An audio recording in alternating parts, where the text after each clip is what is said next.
Good evening, everyone. Let me call to order this meeting of the West Palm Beach City Commission. It is 5 p.m. and the date is Tuesday, February 20th, 2024. We will start this meeting off as we do all of our meetings with a moment of silence, please.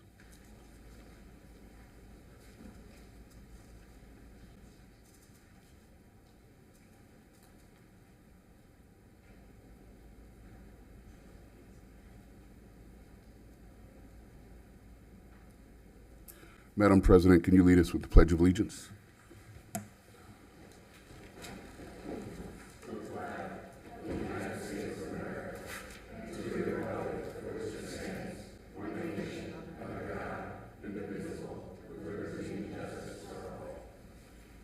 Thank you. Just want to remind everyone of the rules of civility and decorum which govern this meeting.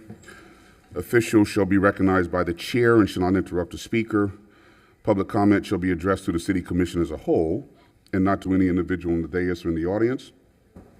Displays of anger, rudeness, ridicule, impatience, lack of respect, and personal attacks are strictly prohibited. Unauthorized remarks from the audience, stamping of feet, whistles, yells, and similar demonstrations should not be permitted. Please govern yourselves accordingly, as offenders may be removed from the meeting.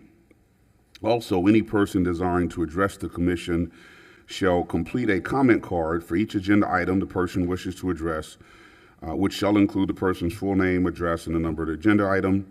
That card should be turned in before the item is considered on the agenda.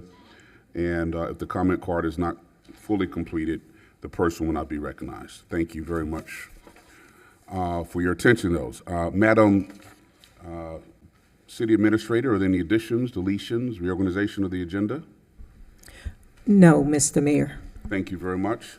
All right, we'll start the meeting off with the presentation on the state of education from Palm Beach School District member Edwin Ferguson. Mr. Ferguson, welcome.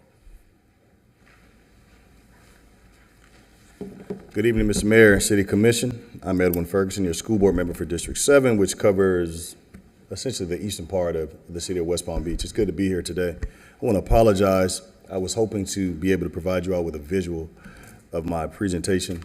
So, Mr. Mayor, with your permission, would it be okay for me to send my presentation to staff so possibly the city can? Yeah, absolutely, and they can share it with each of us on the dais. Thank you. Absolutely. And I apologize for that. So this should be much abbreviated in that regard. I'm sure you all are happy about that.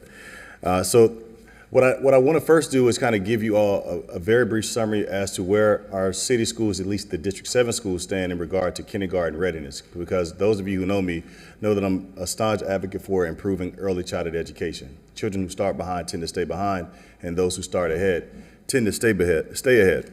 So in regard to kindergarten readiness, the district average is only 46%. So that means less than half of our children when they start kindergarten are what we believe kindergarten ready.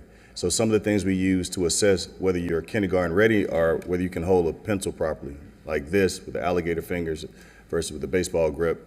Can you identify your name as Keith?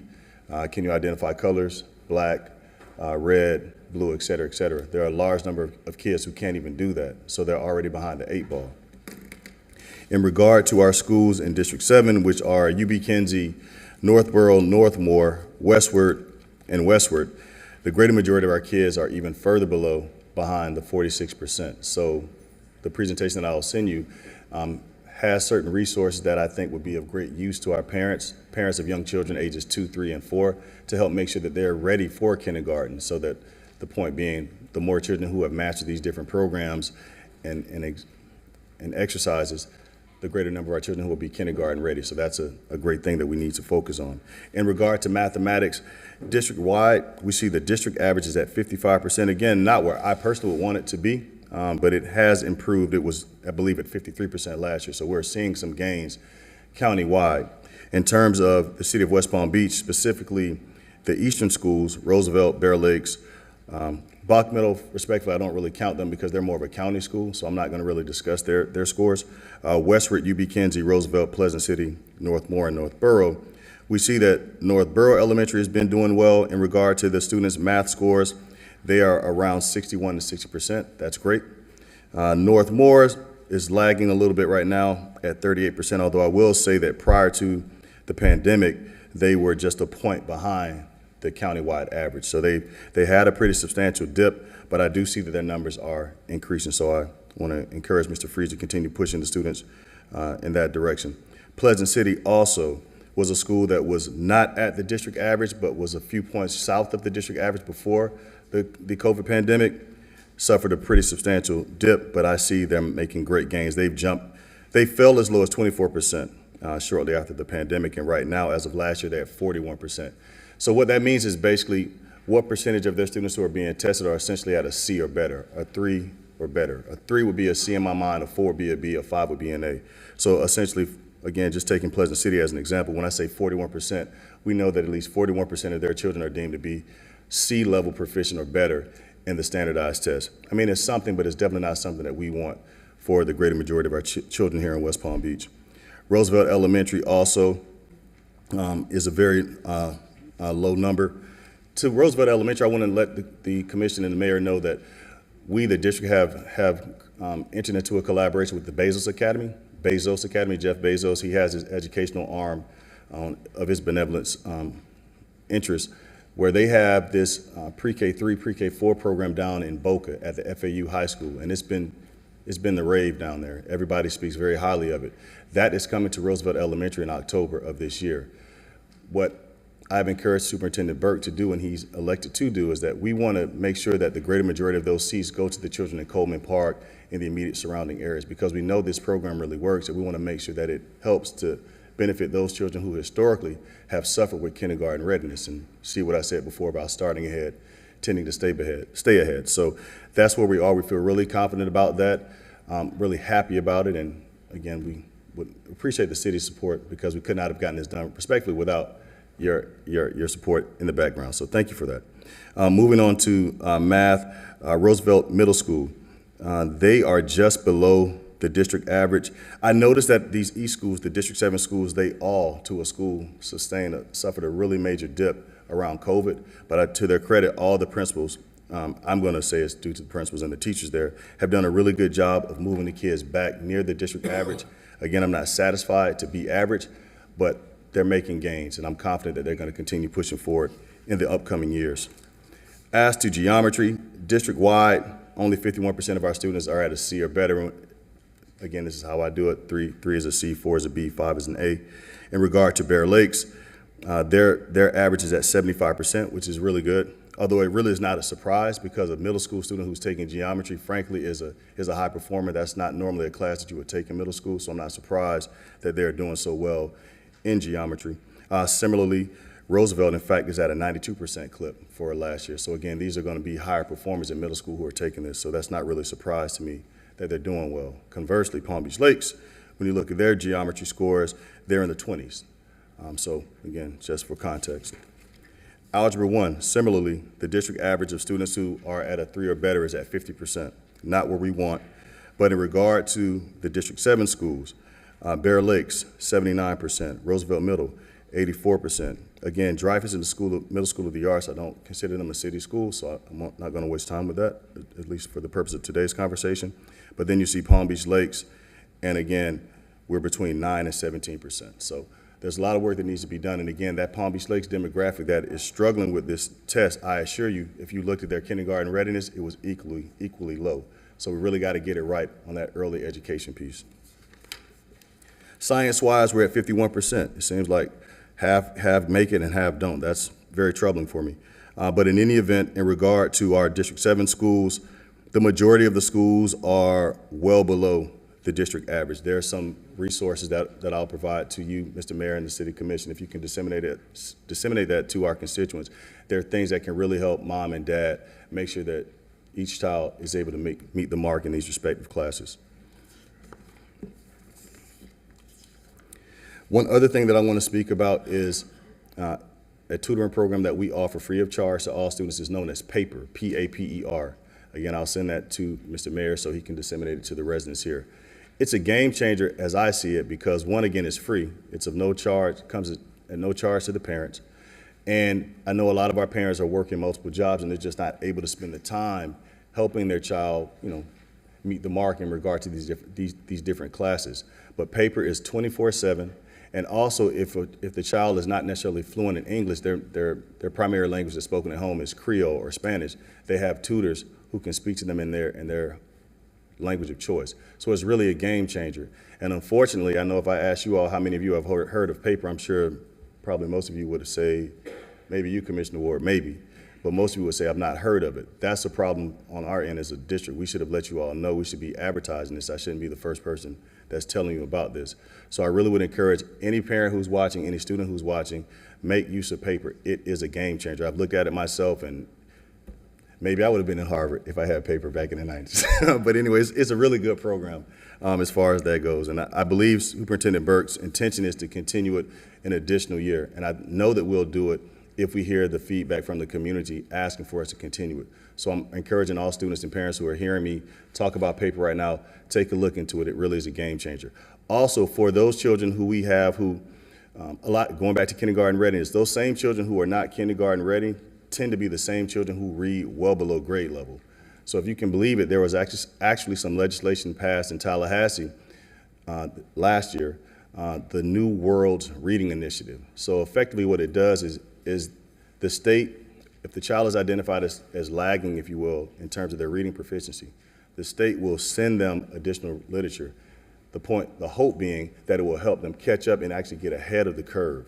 So if you have a child at home who you believe is struggling with reading, have them reach out to their respective principal at their school to be assessed to find out if they qualify for the additional literature by way of the New World Reading Initiative. Again, if I had my information, it would be here, but I'll be sure to get that to you. And then also, Mr. Mayor, I want to advise you all of the great success we're having in regards to the installation of metal detection devices. That was something that, frankly, I kind of pushed shortly after moving into the seat, and I'm happy that Superintendent Burke and Chief of Police Mooney have agreed to implement this. So we had a test pilot program, if you will, of 4 schools. Palm Beach Lakes was one of those schools, and it went off virtually without a hitch. So by the end of this school year, we anticipate having these detector devices at all high schools in Palm Beach County.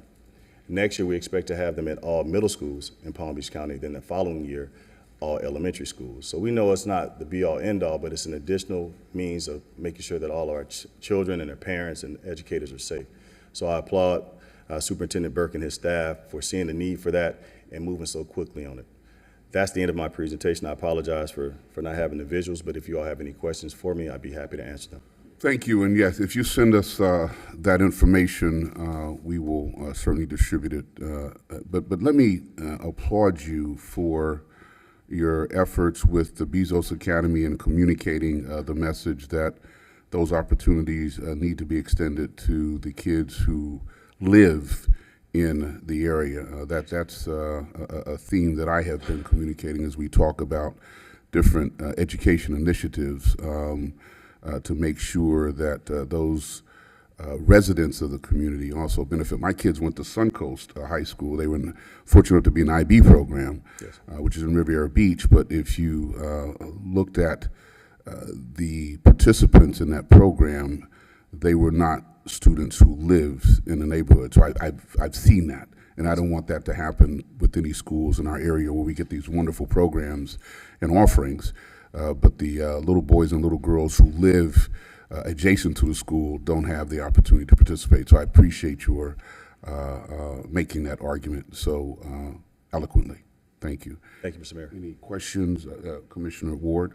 I'm Warren, President Warren. Thank you, Mr. Mayor. And I know that you've been quoted on record as supporting the Bezos Academy very early on and supporting that the participants in the program are those from Coleman Park. My question is, can you elaborate on how we can anticipate moving forward, how the superintendent plans to prioritize the citizens of Coleman Park? Yep. I was just at a meeting at the FAU High School with some of the representatives from Bezos, and I guess they didn't get the memo. That's what the game plan was. So we are reconditioning them, shall we say, to make sure that first preference, and frankly, in my mind, the sole preference in terms of who they are, the pool they're selecting from is the neighborhoods adjacent to Roosevelt, specifically Coleman Park. So we're letting them know that this is actually not a request. This is this is a mandate. So I believe the CEO of this arm of Bezos is on a month-long vacation. So he's unavailable right now, but we expect he'll be back in the country next month. And Superintendent Burke has assured me that he's going to make that a top priority to speak with him so that he's clear on our desire that the majority, if not all of the students in the Bezos K4 and K3 program live in that Coleman Park area. Any other questions, Commissioner Fox? Thank you so much for the presentation. I'm really excited about the Bezos Academy as well. I wanted to ask you about the resources you were mentioning for 2, 3, and 4-year-olds to send home to parents, as well as the paper program and the New World Reading Initiative. I guess some of those, all of those things kind of require the parent participation to either, to help the kids with the resources that are sent home, or to follow up on paper and other initiatives. So are there any other recommendations you have? I mean, obviously Bezos Academy is going to be a game changer for the kids that can get in, but the ones that don't have the opportunity, a lot of families have two working parents, or one working parent who's working 2 jobs, and it's just not all families are created equal in terms of the participation that they can offer. So I'm curious if there's either other suggestions that you have heard of, or things that you would recommend the city could partner with you on, or to look into on our end about how we could better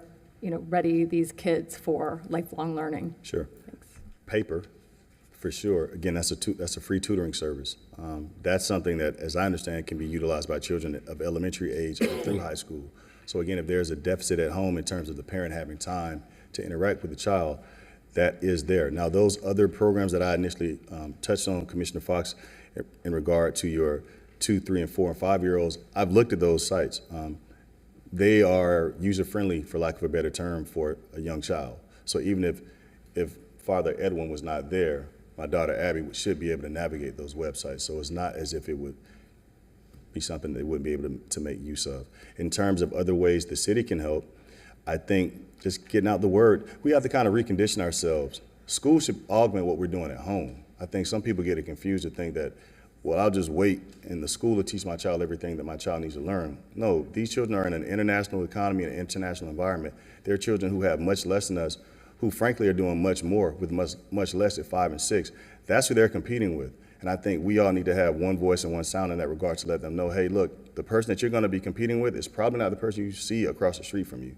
And so what the expectation will be for you as an 18-year-old, as a 30-year-old, is much higher than just simply, am I kindergarten ready? Am I making a 3 on the science exam? We need to be shooting for the skies in that regard. So I think just kind of instilling in our youth and our communities that they have greatness inside of them, and just because you may not have a whole lot of zeros in your bank account, that really does not go to your worth. There's so much more inside of you, and there's so much in the way of resources that are available to you.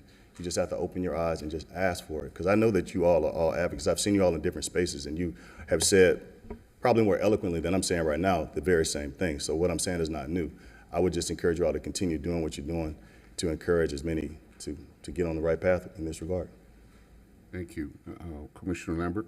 Thank you so much. Thank you for coming and giving this presentation. I think it's important for us to hear what's going on with our schools and to make us aware of opportunities to partner with the school district. I have a 2-pronged question. I'd love to hear your perspective on the impact of the city implementing more workforce housing, and if that directly impacts your teachers and other employees. And, somewhat related to that, can you talk to us about the process that the school district uses to evaluate school enrollment size, so that if, we're expanding housing opportunities here, that we make sure that we're working in tandem with our school district? On the latter question, Commissioner Lambert, I'll need to get back in touch with you on that. I don't want to represent as if I'm a subject matter expert on that. I'm not. But I'd be more than happy to reach out to Superintendent Burke and get you an answer here, hopefully within a week's time, if No problem. that's Thank you. acceptable. In terms of workforce housing, yeah, that would be great. Let's just keep talking about Coleman Park. I just spoke with Principal Bembry, who's the principal at UB Kinsey, and he's talking about seeing a falling off in terms of student population, because parents are just not willing to pay $2,000 for something they initially paid $900 for maybe a year and a half to 2 years ago. So you're seeing a displacement of that current student body, and the question is, who's going to replace them? That's And that's the question that we're all kind of waiting with bated breath to figure out. But in that regard, if there are additional units of workforce housing that are at a much more affordable rate, then I think that would be good. If the goal is to try to maintain the current demographics of the area, if that is the goal, if that's the goal in the end game, then I think more affordable housing, workforce housing would be great. But on the other question, I'll get that answer to you here shortly. Thank you I so appreciate much. that. Commissioner Ward? Mine's not a question just because, it's more of a comment just because if I have a question, I always reach out to you. It's just, I think people need to realize, you've been awesome at your position and you've been so available. And I feel like, there's so many schools in my district that align with yours. And I really appreciate, this is what we're supposed to be doing, is working together, you coming here presenting and being able to meet and figure things out, whether it's Bezos, Roosevelt Historical Site, my Roosevelt. I mean, it's been great working with you, and I appreciate the open lines of communication and moving forward. Thank you. Mr. Mayor, moving forward, I'm sorry, I didn't. No, I just want to see if there are any other questions, but go ahead. Moving forward, I'd like this to be a more interactive dialogue between us. I'll be here every year as long as I'm in the school board. But I think it would be more effective as opposed to me just giving you all kind of these boring numbers. If you all say, hey, I have questions, as like with the workforce housing, that I could kind of get that to you in real time. Because I don't think your question should wait for me to come down. Yeah, from what we could 3,300 possibly to- do is have you come speak to a mayor commission workshop. Okay. Which is a little bit more intimate, and we can get into more dialogue in that environment. So we'll set that up certainly before next year. Thank you. All right, any other questions, comments? Well, thank you for all that you do on behalf of the children of the county and also certainly of our city and school-age children. You bring a tremendous amount of expertise and professionalism to this position and certainly passion for improving. So thank you for all that you do. Mr. Mayor, I also want to invite you all to the Project Uplift Community Cleanup event. That's this Saturday at 9:45 at 911 9th Street, commonly known as New Bethel Baptist Church. It started in August. We only had 9 volunteers. We picked up maybe 300 pounds of trash from the area. It's grown to a number of 67 at last month's event, and we removed roughly 8,100 pounds in collaboration with the city. So it's really an impactful thing. You see parents, you see students there, you see teachers, you see common folk like us out there. So if you all have time or anyone is watching this, please meet us up for a really good time. This will be a very impactful 2 to 3 Give the hours. details again. Yes, it's Project Uplift. It's a community collaboration between the City of West Palm Beach and the Omega Psi Phi Fraternity Incorporated. It'll be at 9:45 this Saturday, February 24th, at the New Bethel Baptist Church. That address is 911 9th Street. Omegas, huh? Yes, I'm sir. sorry, go ahead. Yeah. Thank you for your time, Mayor. Thank you very Have a much. good day. Take care. Okay, we will now turn to the consent calendar, items 7.1 through 7.4. Commissioners, any questions, comments on consent? 7.1 through 7.4. If not, do we have any cards on consent? If not, I'll entertain a motion. Mayor, I move approval of consent calendar items 7.1 through 7.4 is presented. Second. It's been moved and seconded. Discussion. Hearing none. All those in favor say aye. Aye. All those opposed, like sign. Hearing no opposition, motion carries unanimously. Thank you.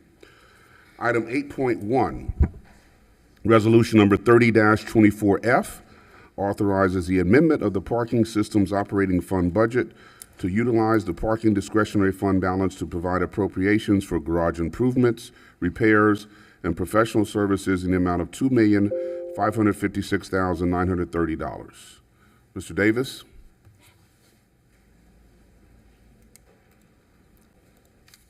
Good evening, Mayor, Commissioners. Ed Davis, Parking System Administrator for the City of West Palm Beach. Give me 1 second while I cue this up. You need IT assistance? Well, I've got it on the computer. I don't know why it's not on the screen. Oh, there it is. We don't see that on our screen. There we go. All right, we're good. Again, I'm here to seek approval for this resolution and the amount specified here on the first slide. These are monies from the Parking Enterprise Fund discretionary fund balance in order to maintain some structural integrity and improvements that are necessary to maintain our garages and operational status and some aesthetic challenges that we have both on the interior and the exterior of all of our garages. I'd like to start off this meeting by talking about some of the things that we've done so far over the last couple of years with our discretionary fund balance and things that we budget for throughout the current budget year. As you can see here, these are some of the things that we've done over the last few years with the monies that we are receiving from the Parking Enterprise Fund.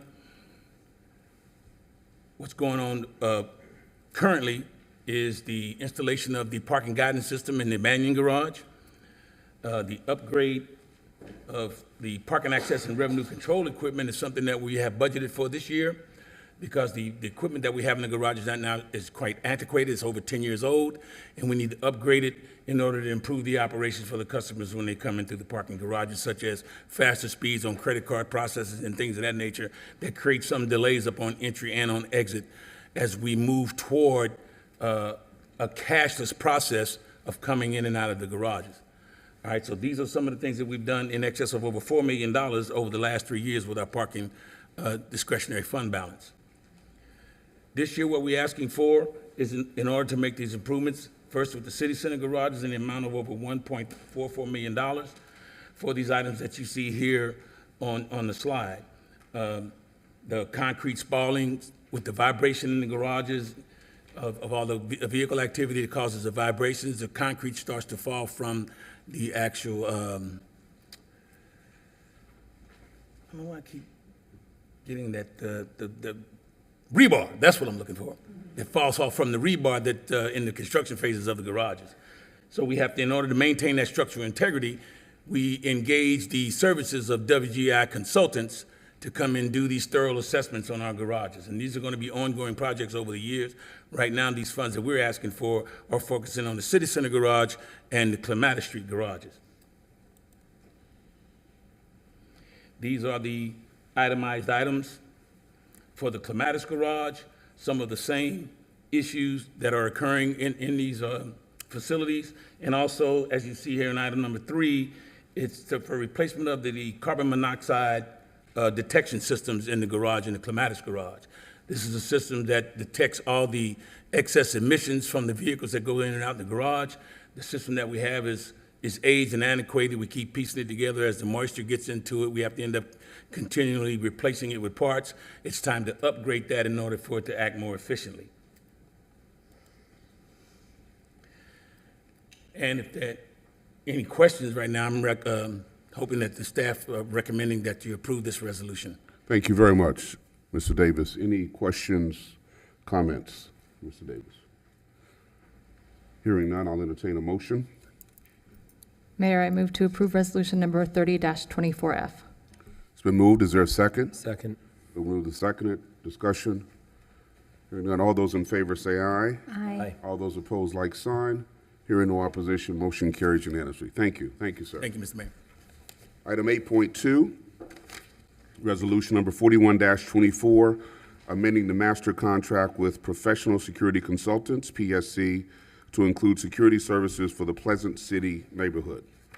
Ms. Aponte? Good morning, Mayor, Commissioners. Ana Maria Aponte, Deputy CRA Director. A little bit of background about this item. Last year, as the staff was preparing the budget for the CRA, we have a series of conversations with the Pleasant City Neighborhood Association, this Pleasant City First Neighborhood Association, and the discussions resulted in identifying 3 particular items that the neighborhood was interested in the CRA to put resources to improve the quality of life of the neighborhood and promote the redevelopment. It was security, lighting, and landscape improvements. So based on those discussions during the budget was approved by the board and funds were allocated for these 3 items. So with that in mind, staff started working on the first initiative that was security. And the intention was to amend the existing contract with Professional Security Services, that is PSC, that exists with the city and the CRA, and add services for the Pleasant City in particular. So the first thing that staff did is we conducted a community survey with the neighborhood for them to identify what were the areas that they desired to have the focus And this is a map that produced by the result of that survey that was conducted, and they identified particular areas that they recommended the services to be kind of enforced or highlighted. We also had discussions with the police department and concluded that it was important, the cooperation between the PSC and the police department, and that could generate a benefit, as PSC will work as eyes on the street for the police department, and that will definitely improve the security in the neighborhood. So based on that, those two items and the feedback received, we drafted a scope of services with PSC for a pilot program that will be a 6-month pilot, through which the PSC staff will basically do a roving patrol throughout the neighborhood. The area is small, so they will be able to basically patrol the entire neighborhood. And it will be included one vehicle with 2 staff, 2 security personnel in the vehicle per shift, and we'll have 2 shifts per day. The morning shift is initially will be from 7:30 to in the morning to 3 p.m. and that the intention is to cover the times where the kids get out of school and get to school, so to provide that. And then the afternoon shift from 7 p.m. to 3 a.m. That will be a total of 31 hours a day. And this was calculated based on the amount of resources that were allocated for the 6-month pilot. The monitoring will be conducted as PSC and PD having weekly meetings during the first month of the pilot, and then after that we'll have monthly meetings with PSC, PD, and the CRA staff also to evaluate the results of the program and how things need to be adjusted. The intention is that the areas of focus, the hours are flexible in the contract, so they can be adjusted depending on what happens in the neighborhood and how it is the dynamics. The PSC will have also contact information with West Palm Beach departments such as Public Works, Code Enforcement, and Sanitation and Engineer to be able to have that first contact between the residents and the departments and being able to kind of communicate and serve as a liaison, basically, with them. They will have also a dedicated phone number for the Pleasant City neighborhood, so it will be a different number than the one that exists right now for the Norwood or the Broadway. So the residents of the Pleasant City will have a particular number that they can easily contact the PSC personnel to provide services, and the PSC personnel, depending of the type of the incident, they will reach out basically to police or direct people to contact police directly. Next steps. The tentative start of the contract will be March 1st, pending City Commission approval for the amendment. And before starting, we will have a meeting with the police department to establish the baseline.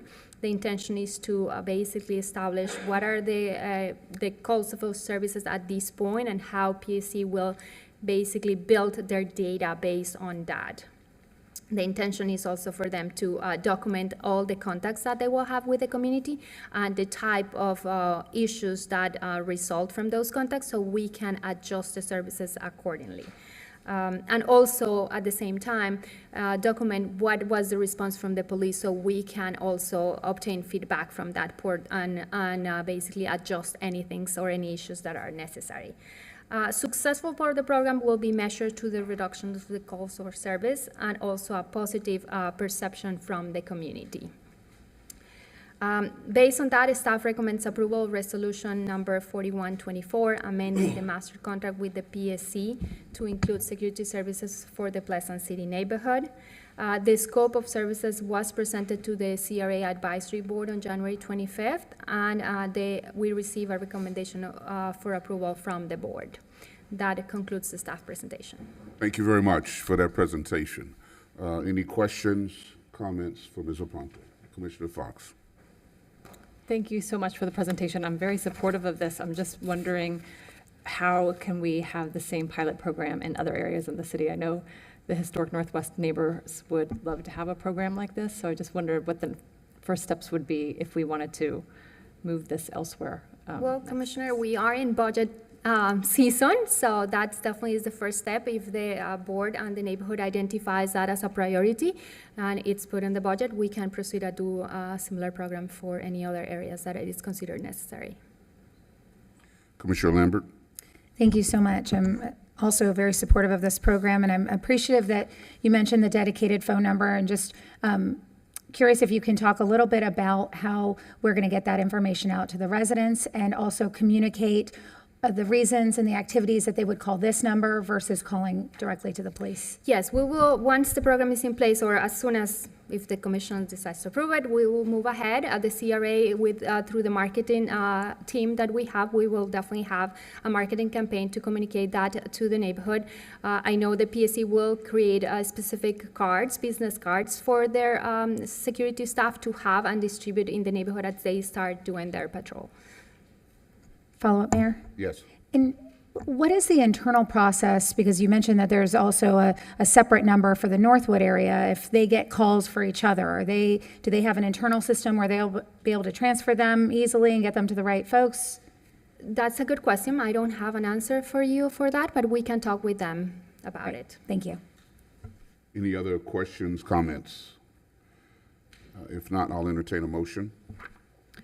Mayor, move approval of resolution number 41-24. It's been moved. Is there a second? Second.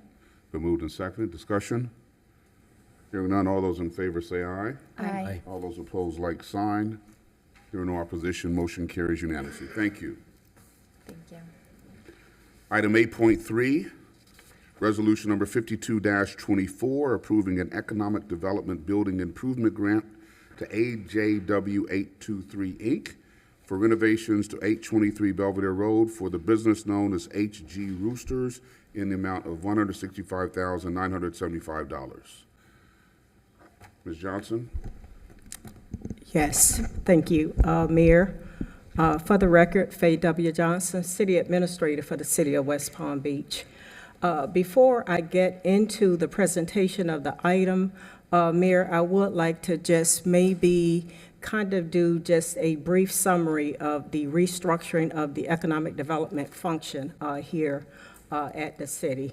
Sure. Under your recent restructuring of the complement of functions that report directly to the mayor, it included economic development, so that we are under a new model whereby the CRA Executive Director will continue to handle economic development initiatives that fall within the CRA boundaries, and so that we don't have the imbalance that we have had previously, whereby you didn't have executive level function on economic development outside of the CRA boundaries.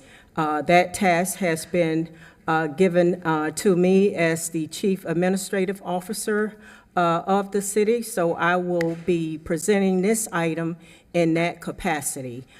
In addition to handling now the function at the executive level, we also will have an economic development specialist who will be responsible for taking the lead on doing the lead work, as it relates to processing grant applications, making certain that we do the appropriate monitoring and stand on top of it, making certain that the reimbursements are processed in a timely manner. So this is a new model, and we think that it will continue to be effective.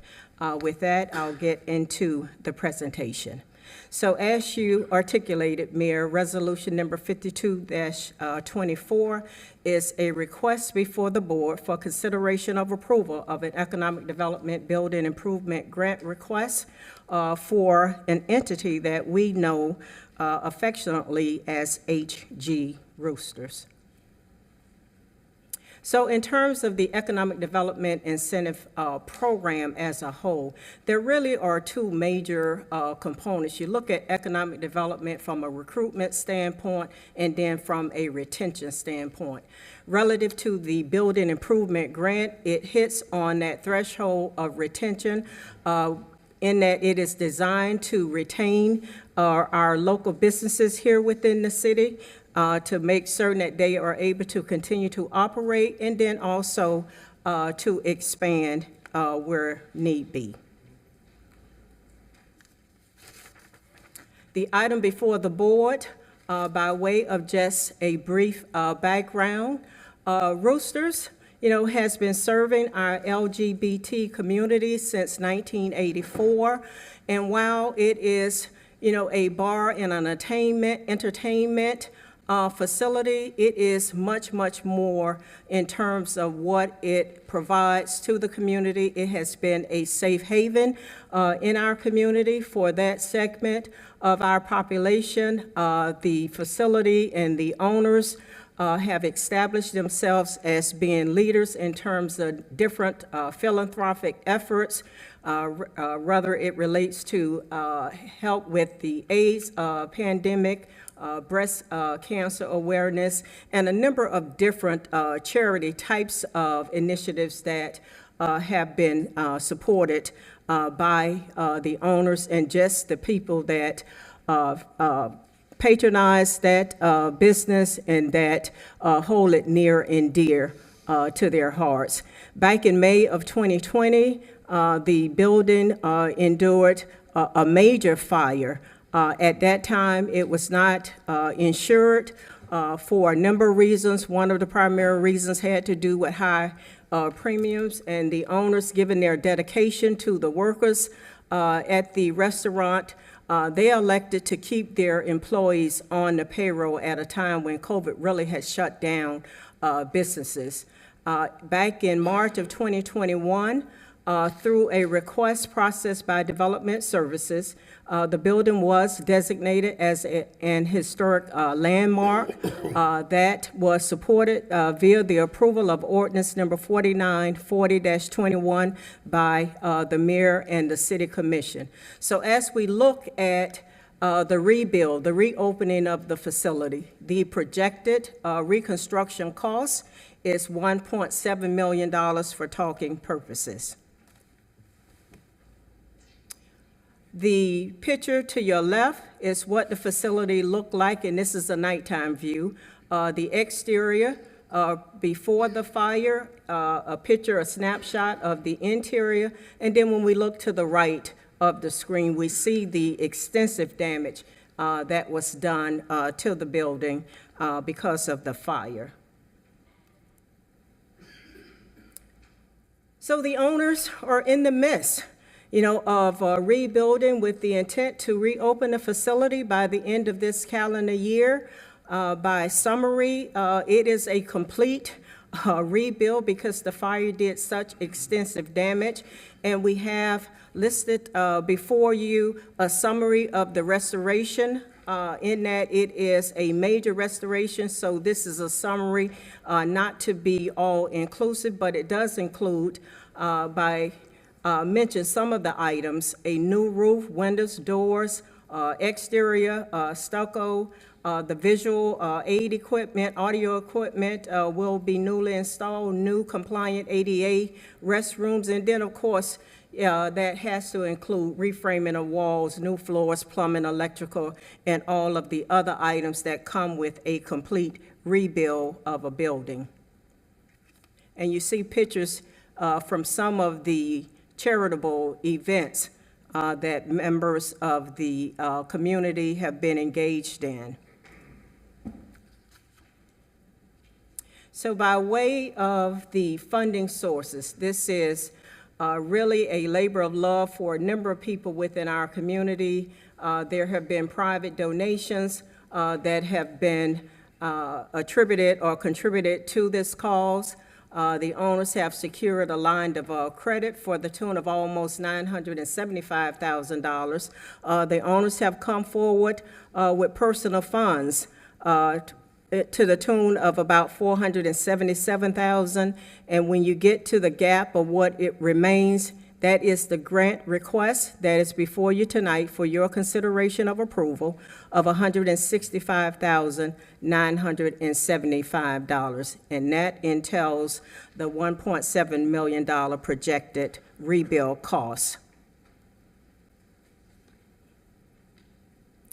So when we look at the grant request itself, under the program guidelines, it has a requirement that we provide grant funds of up to 10% or $100,000. The grant request of $165,975 obviously exceeds that cap.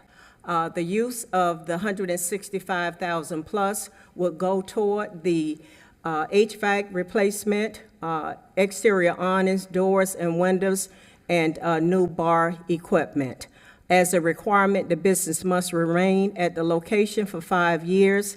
While it is not a requirement, because this is a retention effort, they do anticipate creating 10 new jobs, and this would be in addition to the 8 existing jobs that the business had prior to the fire. So once they reach that threshold, it would be 18 jobs in total.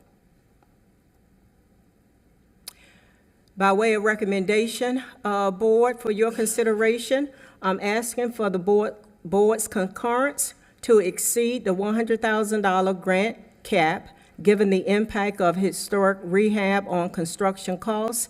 And should you concur with that, I am recommending approval of Resolution Number 52-24, approving the Economic Development Building Grant to AJW 823 Inc. for renovations of 823 Belvedere Road for the business known as HG Roosters in the amount of the $165,975. And with that, Mayor, I'm happy to take questions. Thank you, Ms. Johnson. Let me thank you publicly for also stepping into this expanded role of serving as economic development for non-CRA items from the executive capacity. So I appreciate you doing that. Commissioners, I heartily support this. HG Roosters has been a landmark, if you will, in this city on behalf of the LGBTQ community, and I think that this is something that we should certainly do as a city to keep that building up and running and for what it stands for. Happy to take any questions for staff. Commissioner President Warren, and then Commissioner Ward. Member. Thank you very much, Ms. Johnson. Thank you very much for the presentation. I think HG Roosters has been around for a long time, and we all voted to support their initiatives and to make them historic. I do have just a few questions about the grant. And do you happen to know at this time the total amount that is available in this particular grant item? The total amount in the grant item? In the line item in the budget? In the grant program? And for this, for business, for How much funding we have for economic development? For business, no, for building improvement.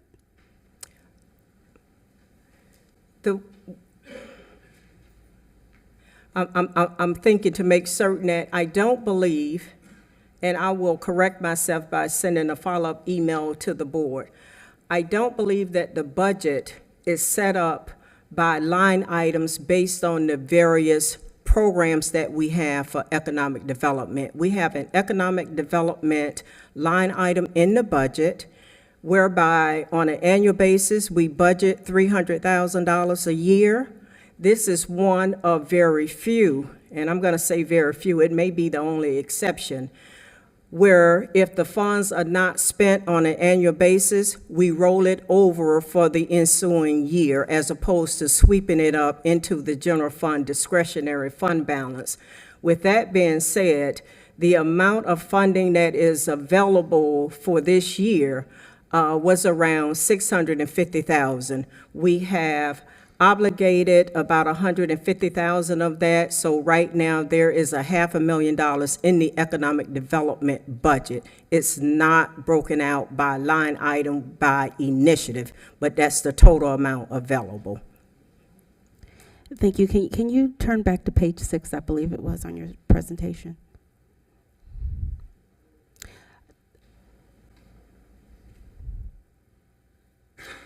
Yes, this one. I appreciate this particular slide because it does show the owner's investment and their efforts in order to ensure that this project is fully funded and that it's not simply based on the grant request, and that the grant request is there as a gap to help them to reach the goal number in order to get the building back up and running. Last thing, I saw that you said that they anticipate adding 10 new jobs. Can we have any type of or a request a preference for local hiring for those 10 new jobs?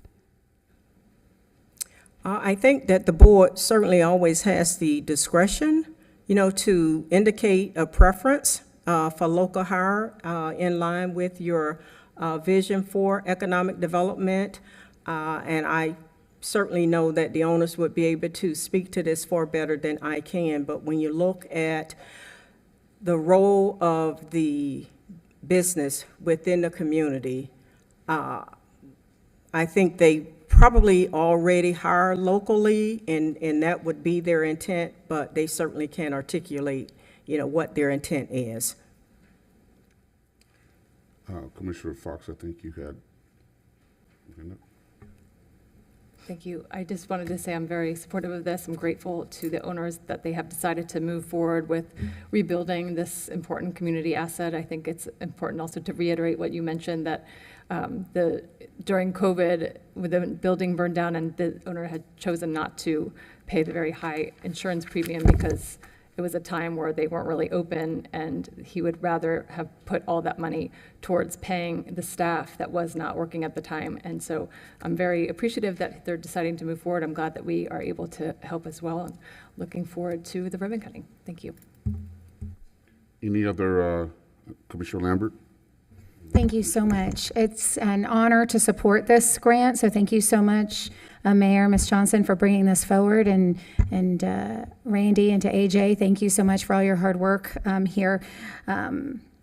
This site has had a long, rich history in the LGBTQ community. And Ms. Johnson, you mentioned that Roosters has been there since 1984, but this has been in the LGBTQ community since the 40s. And I think that that's extremely significant, why we designated it historic.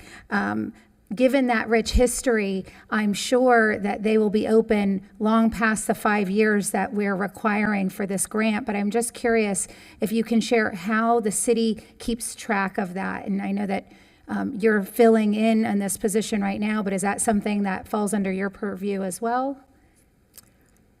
Yes, and I am not filling in the position. I am in the position, Commissioner Lambert. But with that being said, the economic development specialist, and we're in the process of a recruitment, that person will have the monitoring responsibility on an annual basis to go out and physically see each of the facilities that are given grant awards to make certain that they are still operating. So that would be part of that position's responsibilities. I will tell you that I actually went out on the front end to physically see the state of the repairs that are going on, and they are well underway. But we will have annual monitoring to your question. That won't be done by me, but will be done by the economic development specialist. Thank you. Commissioner Baduzzi? Thank you, Mayor. I too am in support of this grant application and the increased amount due to the historical nature of the building.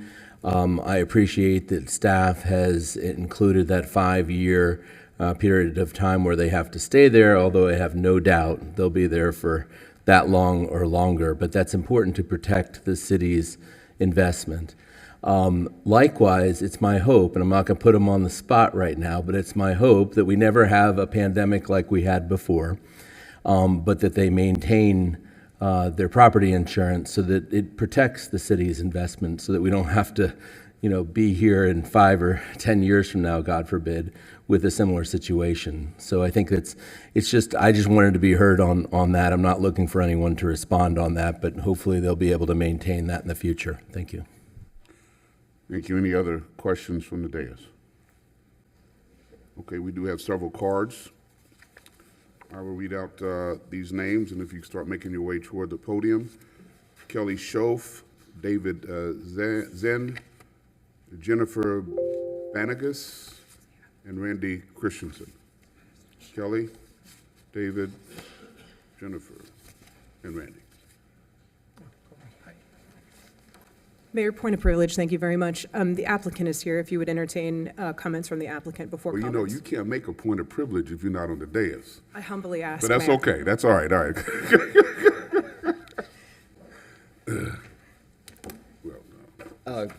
Good evening, Mayor James and members of the City Commission. I'm Randy Christensen. I'm Vice President of AJW 823 Inc., which is the company that's seeking the building improvement grant. AJ Watson is my partner, and he has been the owner and caretaker of Roosters since 2006. AJ's out of town, and he sends his regrets, and he also sends his thank you to the Commission for considering this grant application. Despite the extraordinary financial challenge of rebuilding Roosters, we have been unwavering in the commitment to see this project completed. A few hours after receiving the 2 a.m. phone call informing us that Roosters had been gutted by fire, I asked him what he was going to do. He said, "Roosters doesn't belong to me. It belongs to the community. We have to rebuild it." AJ and the entire Roosters team have remained unwavering in the commitment to rebuild and reopen this historic institution, despite the mounting costs and despite facing obstacles we never envisioned. This grant will provide us with the ability to build a space that the entire community can be proud of. We ask you to support this resolution. Before I finish, I'd like to thank a few people who have helped with the project and the grant application. Chief Matty and the City of West Palm Beach Fire Department for the efforts to save as much of the building as possible and for the generous financial contribution to help rebuild. We're grateful. Our manager, David, for keeping the team together, and to everyone in our extended family and community for your staunch support and patience as we work to reopen. Melissa Anderson, the LGBTQ+ liaison for the City of West Palm Beach. Former Commissioner Kelly Schoaf, who is our project manager and has been instrumental in preparing and filing the grant application. Administrator Johnson for deftly guiding us through the application process and making the recommendation for this grant. To all the commissioners for everything that you do for the city and for your consideration today, especially our District 5 Commissioner, Christina Lambert, who has been steadfast in supporting our efforts to rebuild. She has visited the site and has offered help repeatedly on this journey. And finally, to Mayor James for bringing this resolution forward today, recognizing our unique historical building challenges and going above and beyond the grant program to help our Roosters community come home. Thank you for supporting inclusion and diversity in our great city. I'm happy to answer any questions, and I thank you for your consideration. I know there was a question about hiring. We've always hired locally, and I anticipate that being the case in the future. Just to explain the increase in the number of jobs, we'll have a kitchen when we reopen, which we didn't have before. So we'll have kitchen staff and serving staff. Any questions? Yeah, President Warren. I think it's safe to say that everyone is looking forward to HG Roosters reopening. Just to piggyback on the comments made by Commissioner Peduzzi, are you also committing that during the time in which you're required to maintain the property, that you will maintain insurance on the property so that the city's investment and the taxpayer dollars are protected? Yeah, that was a hard learned lesson, but I'd also say that I'm sure that the bank that's holding the line of credit will be making us maintain that insurance. Thank you. Thanks. Any other questions for the owner? Okay, thank you, sir.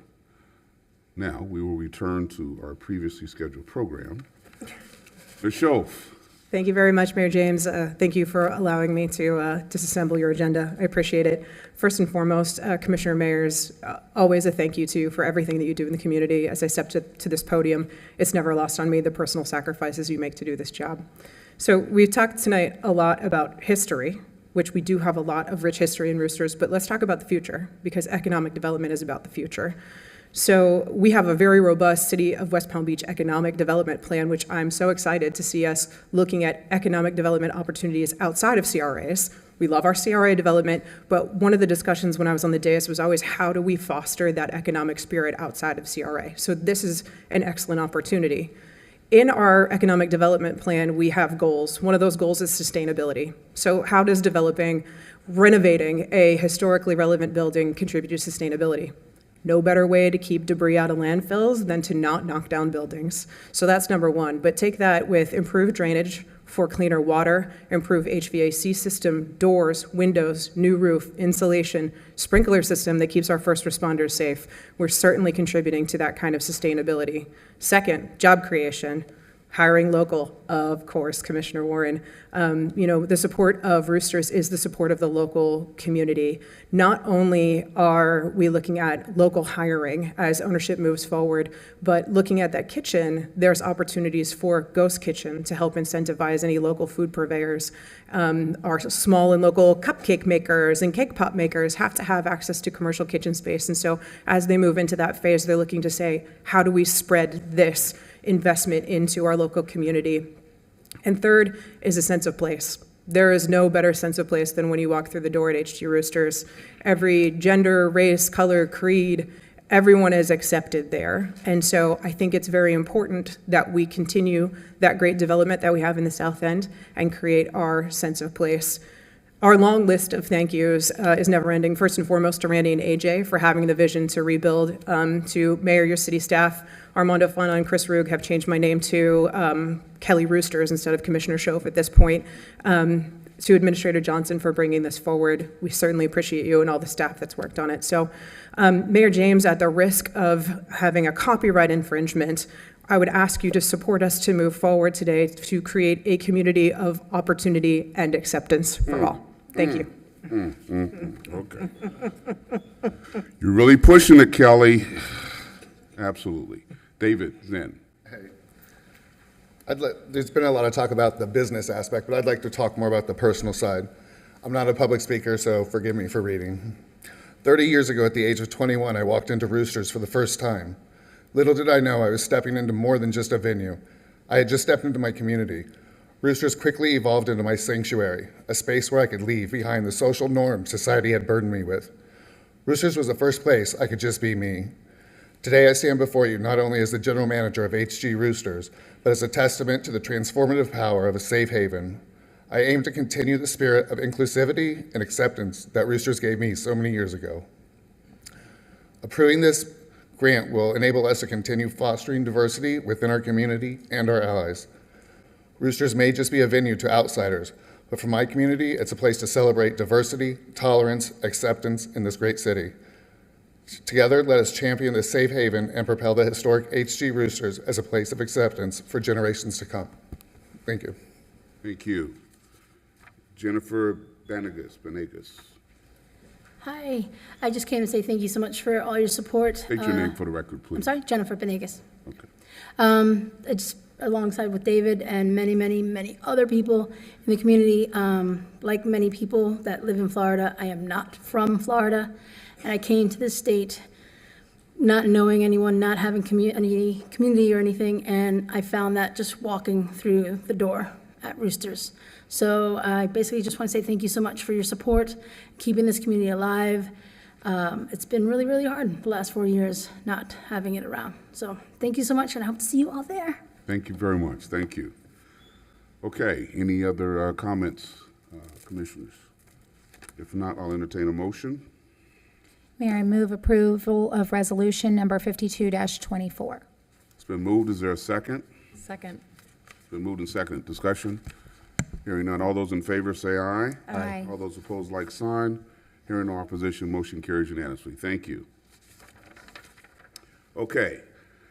9.1, 9.2, and 9.3. I'm going to read all these into the record before the presentation.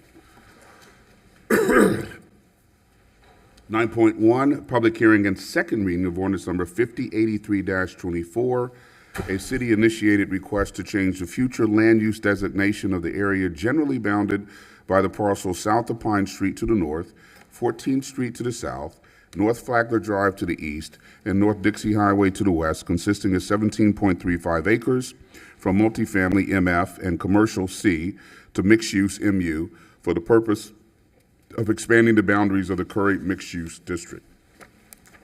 9.2, public hearing and second reading of ordinance number 5084-24, a city-initiated request to rezone certain parcels in an area generally bounded by the parcel south of Pine Street to the north, 14th Street to the south, North Flagler Drive to the east, and North Dixie Highway to the west, and consisting of plus or minus 10.11 acres from professional office residential, POR, and general commercial, GC, to Curry Mixed Use District, Core 1 Subdistrict, and Curry Mixed Use District Transition Subdistrict.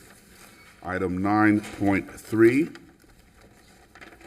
public hearing and second reading of ordinance number 5085-24, a city-initiated request for a text amendment to the zoning and land development regulations to expand the boundaries of the Curry Mixed Use District, CMUD, and to provide for additional height bonus incentives within the district.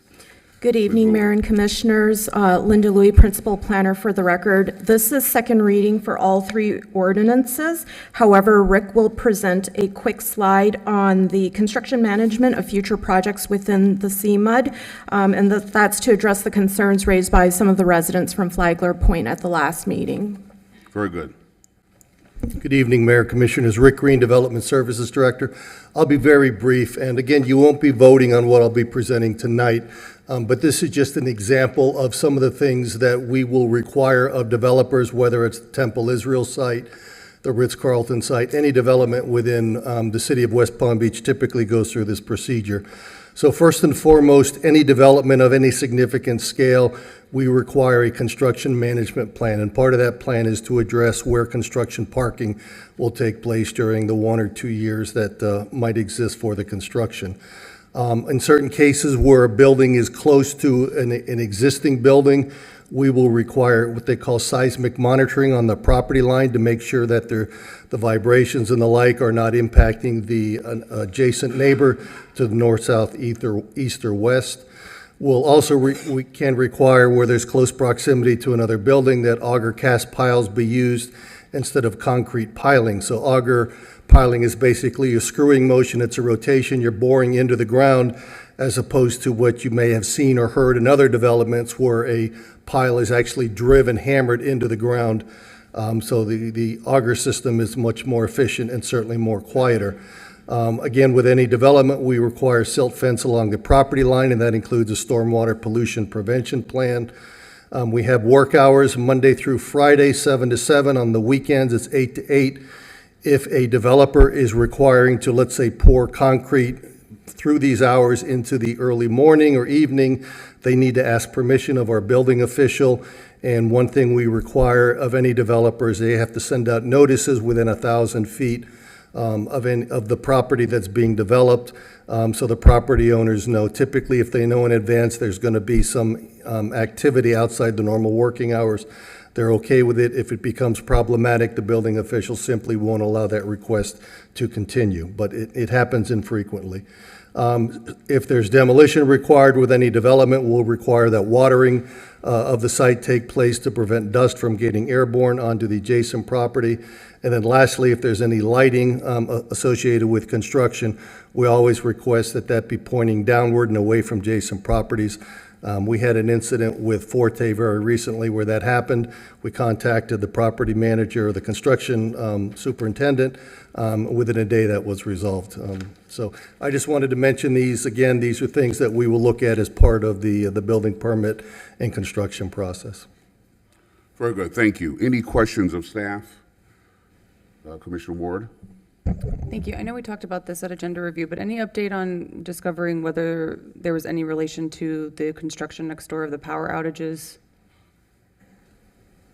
We were not made aware of what may have caused that. I don't know how extensive that was, but we certainly didn't hear anything until it was raised at first reading. Okay, thank you. Any other questions of staff? Okay, we do have a number of cards. Some here are here to speak, and then I'll read into the record some other cards are filled out. I'll call out 4 names if you start making your way toward the podium. Kelly Schoaf, Upindo Shabazz, Michael Odom, and Cheryl Jeter. Ms. Schoaf. Thank you very much, Mayor, Mayor Commissioners. Kelly Schoaf, 516 26th Street for the record. Diehard resident of the North End. Thank you very much to Commissioner Ward for keeping the momentum going in the North End. I know these decisions are sometimes difficult, and you had quite a first reading, so I wanted to make sure I was here for second reading to echo my support. We've worked on this for a long time to keep the development going in the North End, and there was a very long time where no one would dream of looking at North Flagler Drive. And now we have those that are out looking at development on North Flagler. And we talked about Roosters creating opportunities outside of the CRA. That's done in various ways. And here we have an opportunity to keep the momentum going from our CRA district down further south to keep that maximum capacity. We still have needs in the North End. We're at a lack of a grocery store. We don't have a dry cleaner. There's a lot of amenities that need to be created for folks, but in order to do that, we have to have a capacity of people. And so I ask you today to consider what's in front of you, keep our plan going, and look at what is best for all of West Palm Beach. I know it's very difficult when there are neighbors that are impacted, but the development that we approve and the motions and ordinance that we put forward are not just about those people that live next door. Construction is hard, and at some point, your building was built and caused construction disruption for the person next to you, and it will go on and on. It'll be for a short time with a long-term goal. So if we can all look for that long-term goal and just remember that this development is about more than just the North End, and it's about more than one neighborhood or one neighboring building. It's about the vitality of our growing city and taking care of every resident's needs, whether they can show up here at a microphone at 5 o'clock or not. So I appreciate you. I thank you for your continued support and ask that you support this to move forward. Thank you. Thank you very much. Upindo Shabazz. Good evening, Upenda Shabazz. Good evening, Mayor and Commissioners. I am the representative for North End Rise, which is a purpose-built community operating in Coleman Park, Pleasant City, and the North End of the city of West Palm Beach.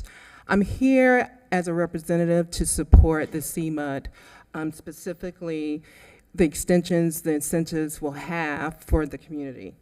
Rise supports CMUD. Make sure I can speak. We believe the improvements to the city's infrastructure is needed, and quality of life for both the east side and west side of the Dixie Highway corridor are very important. So again, as a representative for North End Rise, we support the action for CMUD. Thank you. Michael Odom.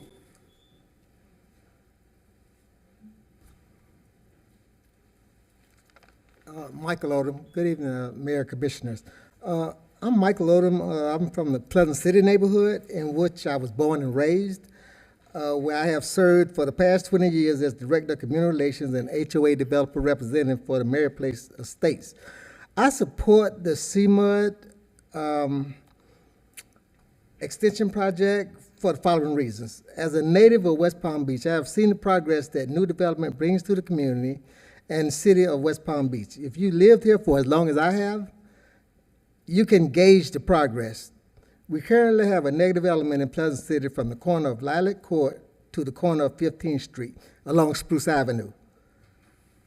That element once stretched from 15th all the way to 23rd. I contribute the decrease of this activity to the new development that has taken place in Pleasant City.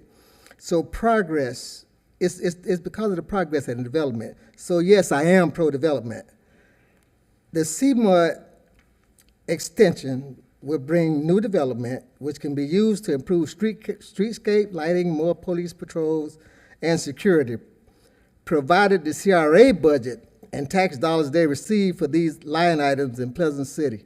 Moreover, the project should also provide jobs for skilled and unskilled labor, which covers all people in the area, provided they want to work. For these reasons, I encourage your support.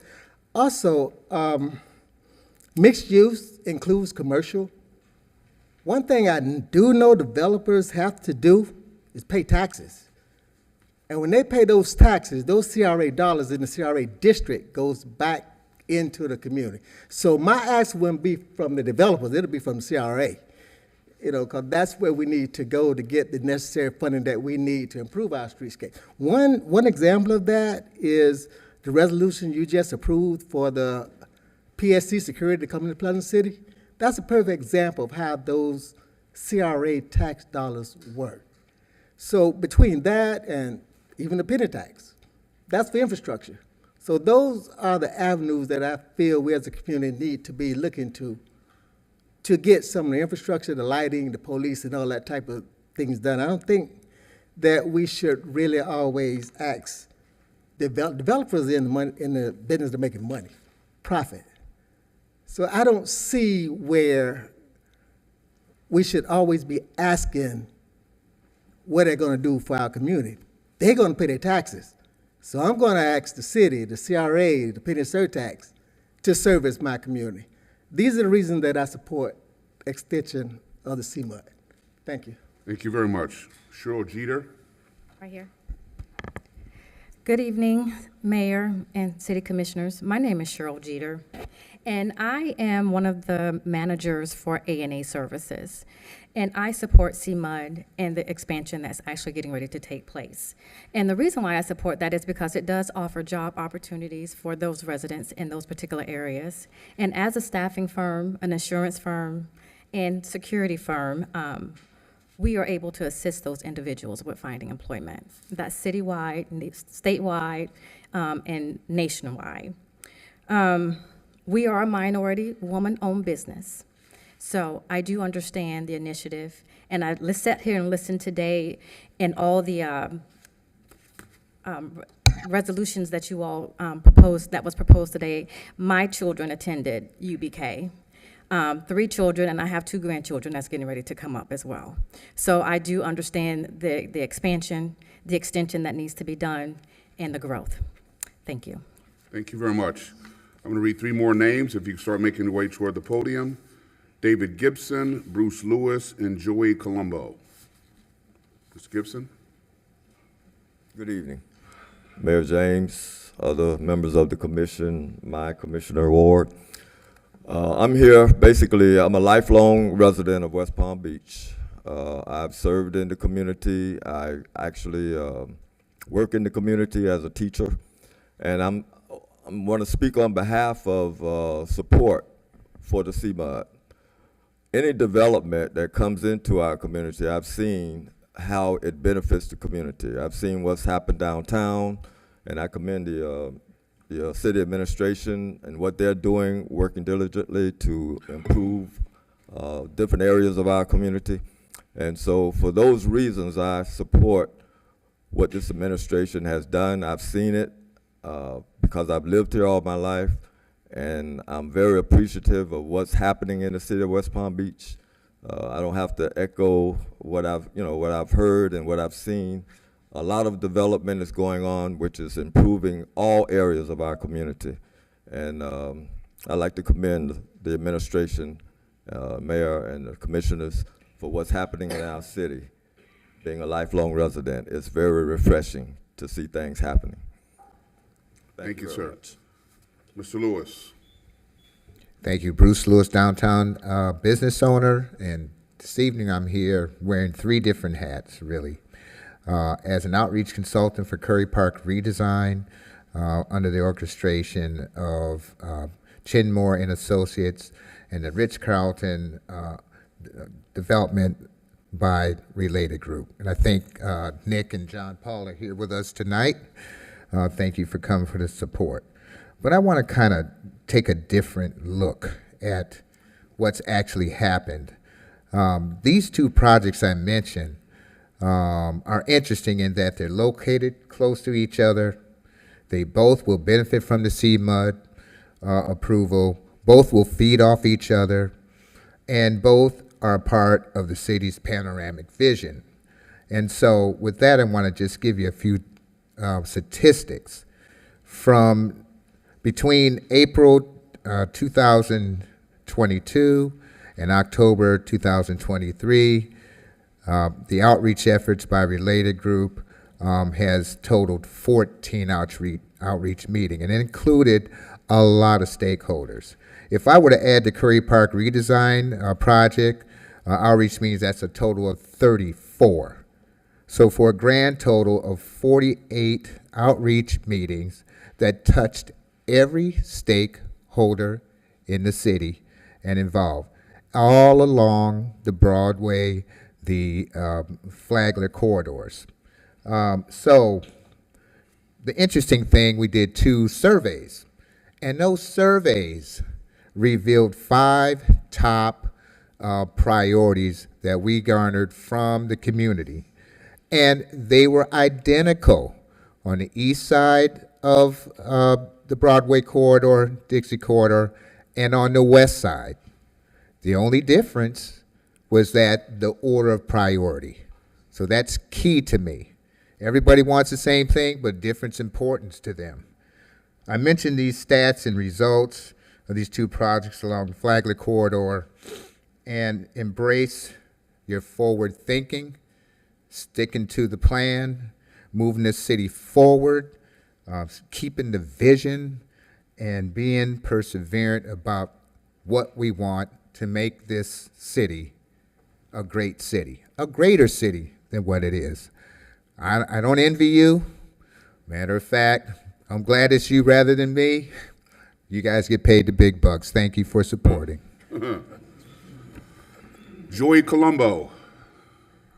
Mr. Colombo here?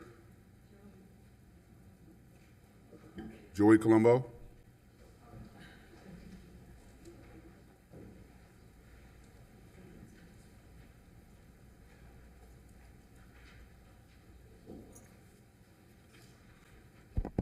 I support the project because I think as a city... State your name and address for the record, please, Joey sir. Colombo.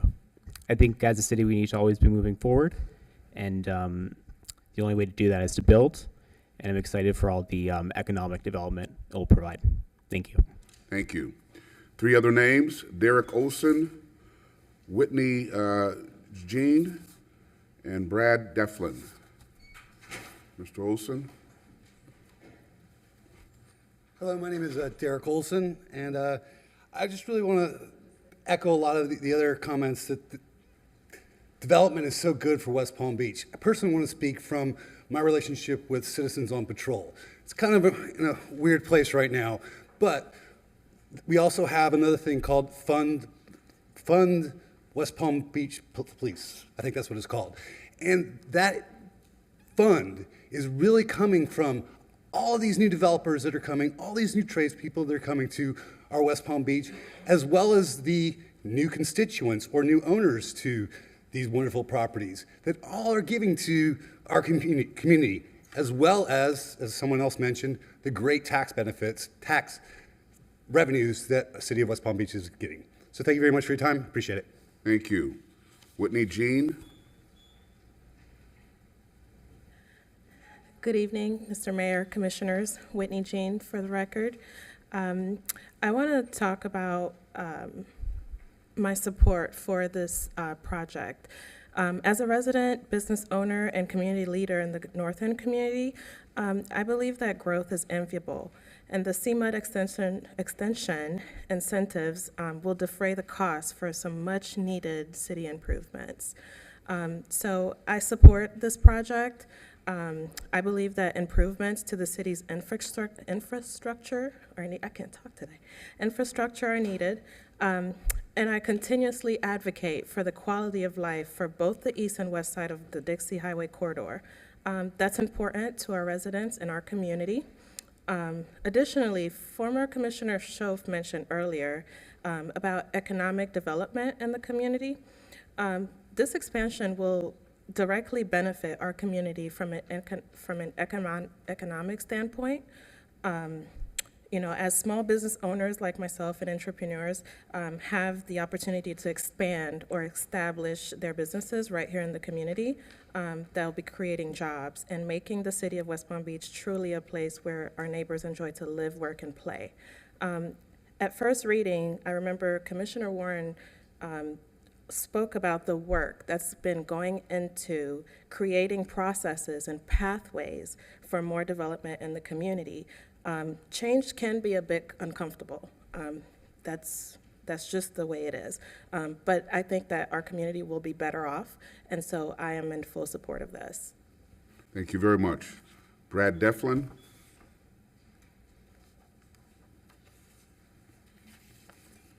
Firstly, thank you, Mayor James and City Commissioners, for allowing me to speak today. For the record, my name is Brad Deflin. I stand before you in strong support of the expansion of the North Flagler corridor. This development benefits both our city and the corridor itself, providing much-needed upgrades to infrastructure like Flagler, Dixie, Curry Park, and more, without increasing taxpayer burdens. It exemplifies effective collaboration between the public and the private sectors, which sets a positive precedent for future city development. Thank you. Thank you. We do have a couple more cards. Joe Perez Dubois and Carlos Vidguera. Mr. Dubois? Oh, I'm sorry, Ms. That's me. I'm sorry, You're calling? Ms. Dubois. Yes. Yes, please proceed.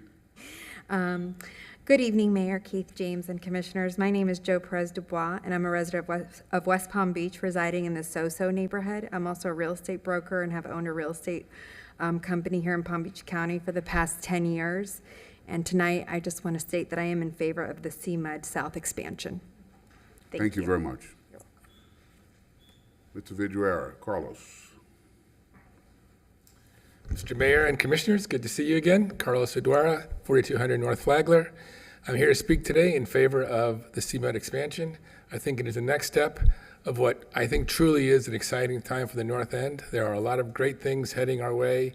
The right kind of expansion and growth on the North End that will be inclusive of our current residents and welcoming of new residents. We heard about education today. We heard about historic areas. These are all important pieces. Access to health care, and of course housing are all things that I think you'll be hearing a lot of in the future, and I support this next step toward that prosperous future. Thank you very much for your service. Thank you very much. Well, we do have a number of cards. People just wanted me to read their comments into the record. Tanya Rich, as a resident transportation business owner, I believe growth is enviable, and the CMUD extension incentives will defray costs for much-needed city transportation improvements. Kendall Corso, I am in full support of the expansion and development of this amazing city. Roy Assad, I've been a resident and have had several businesses in downtown West Palm Beach area for the last 20 years. I've enjoyed living, walking, and seeing the smart growth we have all witnessed in our beloved city. I live in the Icon Marina Residences, 44 to 44 North Flagler Drive, West Palm Beach, Florida. I wanted to express my support for the related company's development in the Curry Park area. Of course, I would like the city commissioners to approve the plan submitted by the related group, especially because it will bring much-needed upgrades to Flagler Drive, Dixie Highway, and Curry Park, saving the taxpayer a lot of dollars. I'm always excited and supportive of projects that provide public and private dollars. I'm also in favor of the CMUD South expansion. Our city is ready. Okay, it's Mr. Assad, and that's all the cards I have. Do we have any cards on 9.2 or 9.3? Okay. Commissioners, any comments, questions on items 9.1 through 9.3? If not, I'll take a motion on each of them consecutively. Okay. Mayor, I move to approve ordinance number 5083-24, changing the future land use designation of 17.35 acres of the area generally bounded by the parcel south of Pine Street to the north, 14th Street to the south, North Flagler Drive to the east, and North Dixie Highway to the west, from a multifamily and commercial future land use designation to a mixed-use future land use designation. This motion is based on the application submitted, the staff report, factual testimony, the recommendation of the planning board, and the findings that the request complies with the provisions of Chapter 163 Florida statutes and the city's comprehensive plan. It's been moved. Is there a second? Second. Been moved and second. Discussion? Hearing none. Madam Clerk, can you read the ordinance, please? Ordinance number 5083-24, an ordinance of the City Commission of the City of West Palm Beach, Florida, amending the future land use map of the comprehensive plan of the City of West Palm Beach, Florida, by changing the future land use designation of the area generally bound by the parcels south of Pine Street to the north, 14th Street to the south, North Flagler Drive to the east, and North Dixie Highway to the west, consisting of 17.35 acres, from multifamily and commercial to mixed use, declaring the proposed amendment to the future land use map amendment to be consistent with all other elements of the comprehensive plan of the city, providing for an effective date and for other purposes. All those in favor of the motion say aye. Aye. Aye. All those opposed, like sign. Hearing no opposition, motion carries unanimously.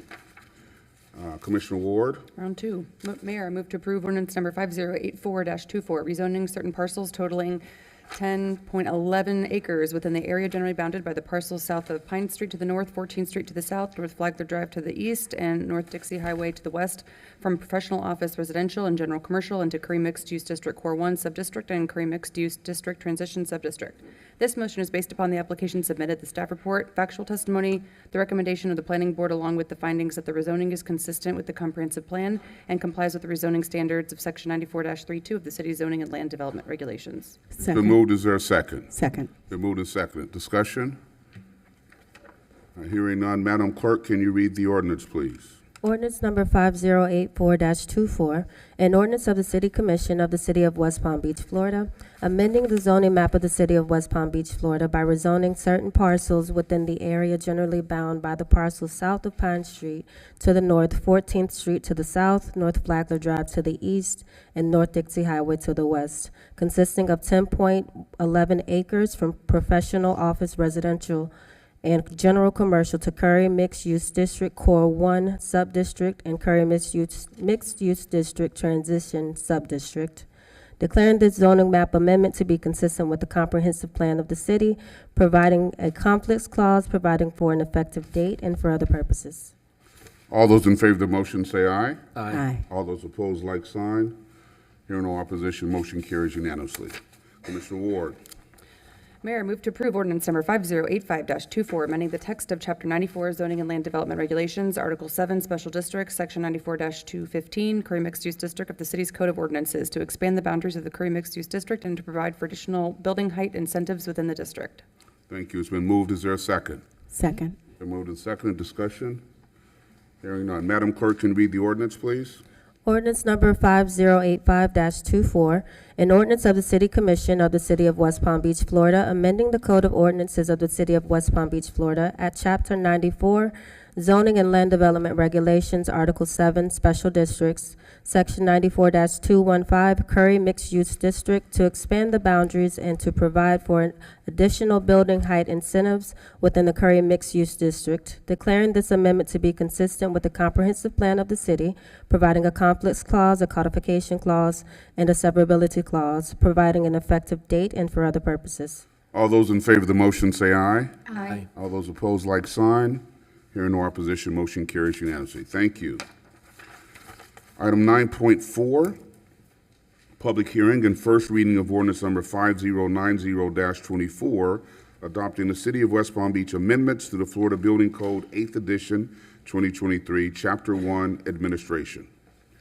Mr. Brown. Thank you, Mayor James, City Commission. For the record, my name is Robert Brown, building official for the City of West Palm Beach. And this item is related to the Florida Building Code, and the Florida Building Commission has adopted a new version of the Florida Building Code on a 3-year cycle, and each jurisdiction has the opportunity to amend Chapter 1 of the Florida Building Code. No other chapters of the Building Code can be amended. Those are technical chapters. The majority of jurisdictions do amend Chapter 1 of the code, and typically what it does, it allows us to establish what the minimum document requirements are, the minimum inspections that we are required to perform and require the contractors to schedule. I sit on the Building Code Advisory Board of Palm Beach County. The BCAB actually does put forward recommendations for all of the jurisdictions to use in their establishing of their own Chapter 1 amendments. The City of West Palm Beach amendments that we're proposing actually do adopt most of those recommendations, and then also incorporate the Chapter 1 amendments that we had from the prior version of the code. So no drastic changes there. The most significant things that are changed for this version of the code are there's some additional options for property owners who have expired permits and who need to close those permits out so properties can be sold and they can move forward. So we have additional options that are available to us to assist them. There's also specific reference to property owners who are regrading their property to make sure that they do not drain stormwater onto neighboring properties, which is something that we found was coming up quite a bit. So we've incorporated a requirement there for the lot drainage plan. And then something that the majority of us here will be aware of is the mandatory structural inspections for condominium buildings and co-op buildings that are more than 3 stories tall. And once they get to 25 years since being occupied, or 30 years since being occupied, if they're more than 3 miles from the intercoastal, they're required to submit a mandatory structural inspection performed by an engineer or architect to our office for our review and record. So that also, the outline for that program is also in the Chapter 1 amendments. Staff recommendation to the Commission is to approve the proposed amendments to the Florida Building Code under this ordinance first reading. Thank you very much, sir. Any questions for staff, commissioners? Hearing none, I will entertain a motion. Mayor, I move approval of ordinance number 5090-24 on first reading and schedule second reading for March 4th, 2024. Second. It's been moved and seconded. Discussion. Hearing none, Madam Clerk, can you read the ordinance, please? Ordinance number 5090-24, an ordinance of the City Commission of the City of West Palm Beach, Florida, amending the Code of the City of West Palm Beach, Florida at Chapter 18, Buildings and Building Regulations, Article 2, Building Code, Section 18-32, City Amendments adopted, adopting by reference the amendments to the Florida Building Code, 8th edition, 2023, providing a conflicts clause, a severability clause, and a codification clause, and an effective date, and for other purposes. All those in favor of the motion say aye. Aye. All those opposed, like sign. Hearing no opposition, motion carries unanimously. Thank you. All right, we're now getting to the quasi-judicial portion of our meeting. Commissioners, I'll need you to make your disclosures, please. We'll start with Commissioner Peduzzi. As to items 10.1 and 10.2, I have had ex parte communications with representatives from the applicant. I have received written communications from residents. I have not conducted an investigation. I have not made a site visit, nor have I received any expert opinions. As to items 10.3 and 10.4, I have had ex parte communications with representatives of the applicant. I have not received written communications. I have not conducted an investigation. I have not made a site visit, nor have I received any expert opinions. As to item 10.5, I have not had ex parte communications. I have not received written communications. I have not conducted an investigation. I have not made a site visit, nor have I received any expert opinions. I request that these disclosures and all written communications be made a part of the record. Very good. Commissioner Fox? As to items 10.1 and 10.2, I have had ex parte communications with the applicant. I have received written communications from residents. I have not conducted an investigation. I have not made a site visit. I have not received expert opinions. As to items 10.3 and 10.4, I have had ex parte communications with the applicant. I have not received written communications. I have not conducted an investigation. I have not made a site visit. I have not received expert opinions. As to item 10.5, I have not had ex parte communications. I have not received written communications. I have not conducted an investigation. I have not made a site visit. I have not received expert opinions. I request that these disclosures and all written communications be made part of the record. President Warren. 10.1 and 10.2, I have received emails from the community. I have met with the applicant. I have also made a site visit. I have not conducted an investigation. I've received expert opinions. In reference to items 10.3 and 10.4, I have met with the applicant representative. I have not received written communications, not conducted an investigation, not made a site visit, not received expert opinions. As to matter 10.5, I have not had ex parte communications. I have not received written communications. I have not conducted an investigation. I have not made a site visit. I have not received expert opinions. I request that these disclosures and all written communications be made part of the record. Thank you. Commissioner Lambert? Thank you. As to items 10.1 and 10.2, I have had ex parte communications with representatives of the applicant and the community. I have received written communications. I have not conducted an investigation. I have made a site visit. I have not received expert opinions. As to item 10.3 and item 10.4, I have had ex parte communications with the applicant. I have not received written communications. I have not conducted an investigation. I have not made a site visit. And I have not received expert opinions. As to item 10.5, I have not had ex parte communications, not received written communications, not conducted an investigation, not made a site visit, nor have I received expert opinions. I request that these disclosures and all written communications be made part of the record. Commissioner Ward. As to items 10.1 and 10.2, I have had ex parte communications with representative of the applicant. I have received written communications in the form of emails. I have not conducted an investigation, have not made a site visit, have not received expert opinions. As to items 10.3 and 10.2, I have had ex parte communications with representatives of the applicant. I have not received written communications, not received, not conducted an investigation, not made a site visit, not received expert opinions. As to item 10.5, I have not had ex parte communications, have not received written communications, have not conducted an investigation, have not made a site visit, have not received expert opinions. I request that these disclosures and all written communications be made part of the record. Thank you. Madam Clerk, can you swear in all witnesses, please? Would everyone wishing to speak on items 10.1 through 10.5 please stand and raise your right hand? Do you swear that the testimony you're about to give is the truth, the whole truth, and nothing but the truth? I do. Thank you. Okay, thank you. Now, you want me to read items 10.1 and 10.2 all at once, because you're doing single presentation, right? Yes, we wish to combine. Okay.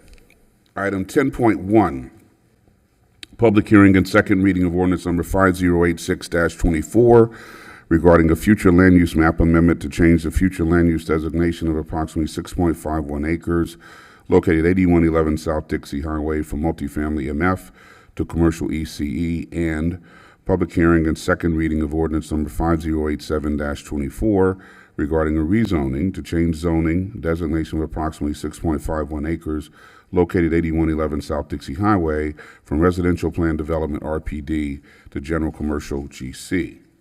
Item 10.2, resolution number 37-24, a special site plan review request by Tyler Woolsey of Urban Design Studio on behalf of Woodfield Flagler Venture LLC for the construction of a mixed-use development with 358 multifamily residential units, which includes a portion of workforce residential units pursuant to resolution number 306-22 to be located at 8111 South Dixie Highway, and requesting waivers and variances from the city's zoning and land development regulations. All right. All right. Good evening, Mayor, Commissioners, everyone.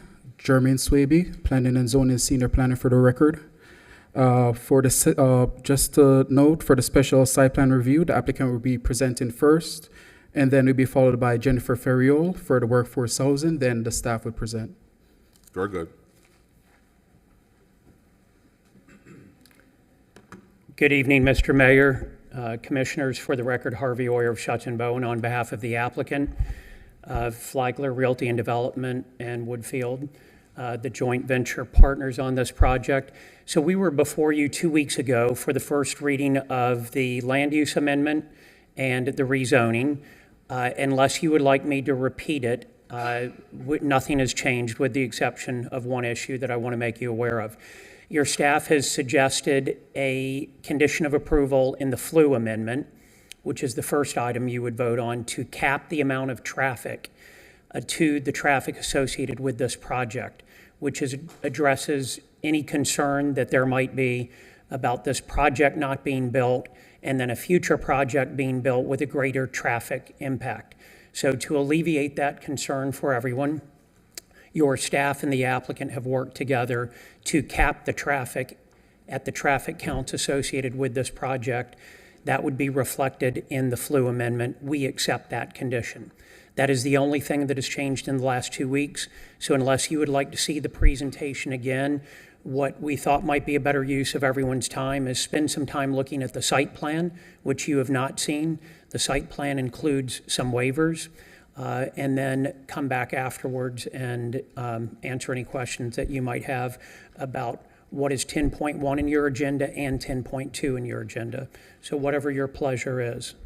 No, there's no need to repeat the presentation from 2 weeks Okay. ago. Let's proceed right with the. With that in mind, please allow me to introduce the architect of record, Keith Spina, who will walk through the design of the project. He will be followed by Tyler Woolsey, who will walk you through the requested waivers. Thank you.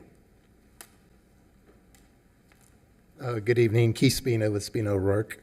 Harvey forgot to go through his 20 boring slides, so I'll do that real quick. And excited to be here on the project. Just so everybody knows for the record, I also live at 245 Murray Road. I think we moved to the South End neighborhood when I was like 4 or 5. I'm now a lot older. Just a couple of years ago, right? Just had my 60th birthday, so still live in the neighborhood and love it. So I'll keep mine equally as brief, but again, the site plan, I think everyone's fairly familiar with it. Gregory Road to the north, South Dixie Highway to the east, the spillway to the south, and the tracks or West Palm Beach Golf Park to the west. The project is a mixed-use project. It has 2 retail buildings. One is a grocer on the northeast corner of the site. On the southeast corner of the site is just a traditional retail building for a variety of different types of retail uses. We have the parking area, which is just parking on grade, pull in from Gregory, and parking for all the retail and the public kind of amenity space along the spillway. And then west of that is the apartment building, which is 358 units, 8 floors, and has amenity, open pool and decks in the middle, and then a parking garage to the west buffering against the against the railroad tracks. There's a mix of studios, 1s, 2s, and 3-bedroom units, and then I think everybody is aware of this, but it's really kind of a special part, 25% or 90 units in the building are workforce housing units. The retail is about 19,200 square feet, which 15,000 of it is the grocer on the northeast corner. I'm just going to keep it real simple and quick. But so this is, if you're entering in from Lake Worth Beach, welcome to West Palm Beach. You're looking at the spillway or the water in the foreground. We are going to do some development along the bank to activate that and allow for kayaks and different types of water access there. But we'll have the welcome to West Palm Beach sign. Of course, we're going to work with the city, with Art and Public Places, some other things that we think would be really exciting to activate the new entrance to our beautiful city. You see that this is the southern retail building with a very activated public terrace, courtyard, patio along the spillway, and then that proceeds all the way kind of along the south property line, but all the way to the west. Again, pretty activated space. You do start to see the apartment building in the background, but we'll get to that. And then this is just from the other corner. So now you're approaching the property from the north, heading south on Dixie, and that's the corner of Gregory and Dixie. This is the corner of the grocery. And we have, there's a lot of good examples of what I'd call four-sided architecture in West Palm Beach, where although this is kind of the back corner of the grocer, we want to make it feel like the front of a building. We have introduced a lot of great public, pedestrian, bike, skateboards, access along both sides of the building. And then, of course, really lushly landscape. You can start to see, again, the apartment, which is, several hundred feet off the Dixie corridor, but it's in the background. Now we've moved further west on Gregory, and so this is the entrance. If you want to go down and meet a friend and have coffee with your dog along the spillway, or whether you want to go to the retail or whether you want to go to the grocery, this is the entrance that you would pull in off of Gregory Place. And then this is moving a little bit further west, so that's still the same entrance into the retail, but you start to see the corner of the apartment, and the entrance into the apartment is farther west on Gregory. So if you pull in to the retail area, you don't have vehicular access to get into the apartment, but they're all part of the same, property. A couple of quick images of the retail itself. This is a great area. So now we're standing at the kind of the Dixie corridor, looking west between the grocer and the retail building. And again, we envision a lot of opportunity to activate pedestrian and gathering spaces for the community. This is along the south border, so there will be, and again, very flexible and creative relative to the types of events that could take place along the waterfront. But this is a big open green space and community space that, you know, everybody would be able to use, whether you're visiting the retail or whether you're a resident and you live at the apartment building. This is a view from the kind of coming over the Dixie Bridge, you know, entering West Palm Beach, and you're looking at this would be the southeast corner of the apartment with the public and pedestrian access along the spillway on the whole south side. And then that's looking back, there's the bridge coming over the spillway from Lake Worth Beach, the retail in the background, and this is the apartment in the foreground, and then you start to get just a little bit higher perspective of what the open space looks like, and then you can start to see some of the fun water activation along the spillway. And with that, I'll turn it over to Tyler. Good evening, Mayor, Commissioners. Tyler Woolsey, Urban Design Studio, on behalf of the applicant. Here to cover the more technical components of the waiver request. I'll promise to keep it as lively and as brief as possible. Here you just see that we are showing compliance with the site plan review standards and similarly compliance with the special review standards established in Resolution 30622. Staff concurs with this compliance as described within the resolution in your staff report. So I'm going to run through very quickly 7 waiver requests that are associated with this site plan. Through the PPRC review process, we've collaborated with your staff and all disciplines and have reached agreement on these limited waivers here that make the project truly a better project overall. So starting with waiver number 1, is the residential building setbacks, specifically the side and rear setbacks for the residential building. The requirement for side and rear setbacks for a multifamily structure are 1/2 of building height. In this case, we're looking at just over 46 feet required setback. From Gregory, we're providing the 22 feet. That's our most significant condition. We're requesting a 53% waiver there. We're also requesting that waiver from the rear to the FAC rail, as well as to the south for the canal right-of-way. And I'll show you here some of the surrounding conditions so you get an idea of the building in context. Although we are requesting a 22-foot setback, proposing a 22-foot setback rather, to Gregory. Gregory Road with the right-of-way dedication associated with this project is a 50-foot wide right-of-way. And currently with the proposed development in the existing structure in Palm Coast Plaza, we're looking at just over 150 feet of building separation. The FEC track, obviously, to the west of the project is the rear property line. 75-foot right-of-way there, which backs up to the city's golf park. So substantial separation from any existing structures to that area. And then similarly, we have the canal right-of-way to the south of us, which provides a natural buffer there to the south. I call those out and then speak to the front setback, which we have significantly increased from the minimum of 25 feet to over 330 feet, because the true impact of the building, the feel of the building is most important, we feel, from Dixie Highway, the frontage, where to the east of Dixie Highway you have your single-family communities. And so in order to properly screen the structure and create a visual feel where you see the lush landscape, you see the non-residential structures and the public areas prior to the residential structure for anyone moving down Dixie. Waiver number 2 is a request for the number of access points. This is the existing condition of the site. You see there's one access onto Gregory, one onto Dixie. We're proposing all 3 of our access positions to be off of Gregory Road. In coordinating with staff, we all felt like it was most appropriate to close that South Dixie Highway vehicular access in order to prioritize the pedestrian experience. That access was also very close to the bridge, so created some concern there, as well as a grade differential. And so we've located all of our access points onto Gregory Road, as you see.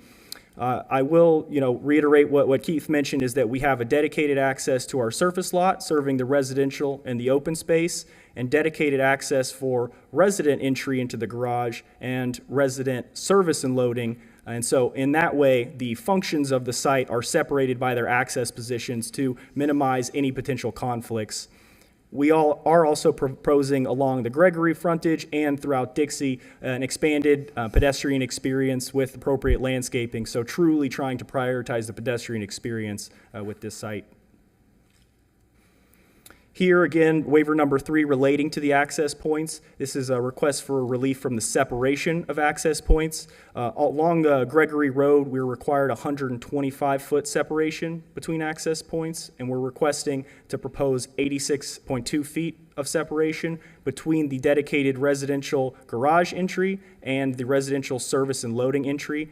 Obviously, that service loading entry has far less traffic than you would expect to see in the residential access, and by separating those two access points and the function of those access, it minimizes any potential for vehicular conflict.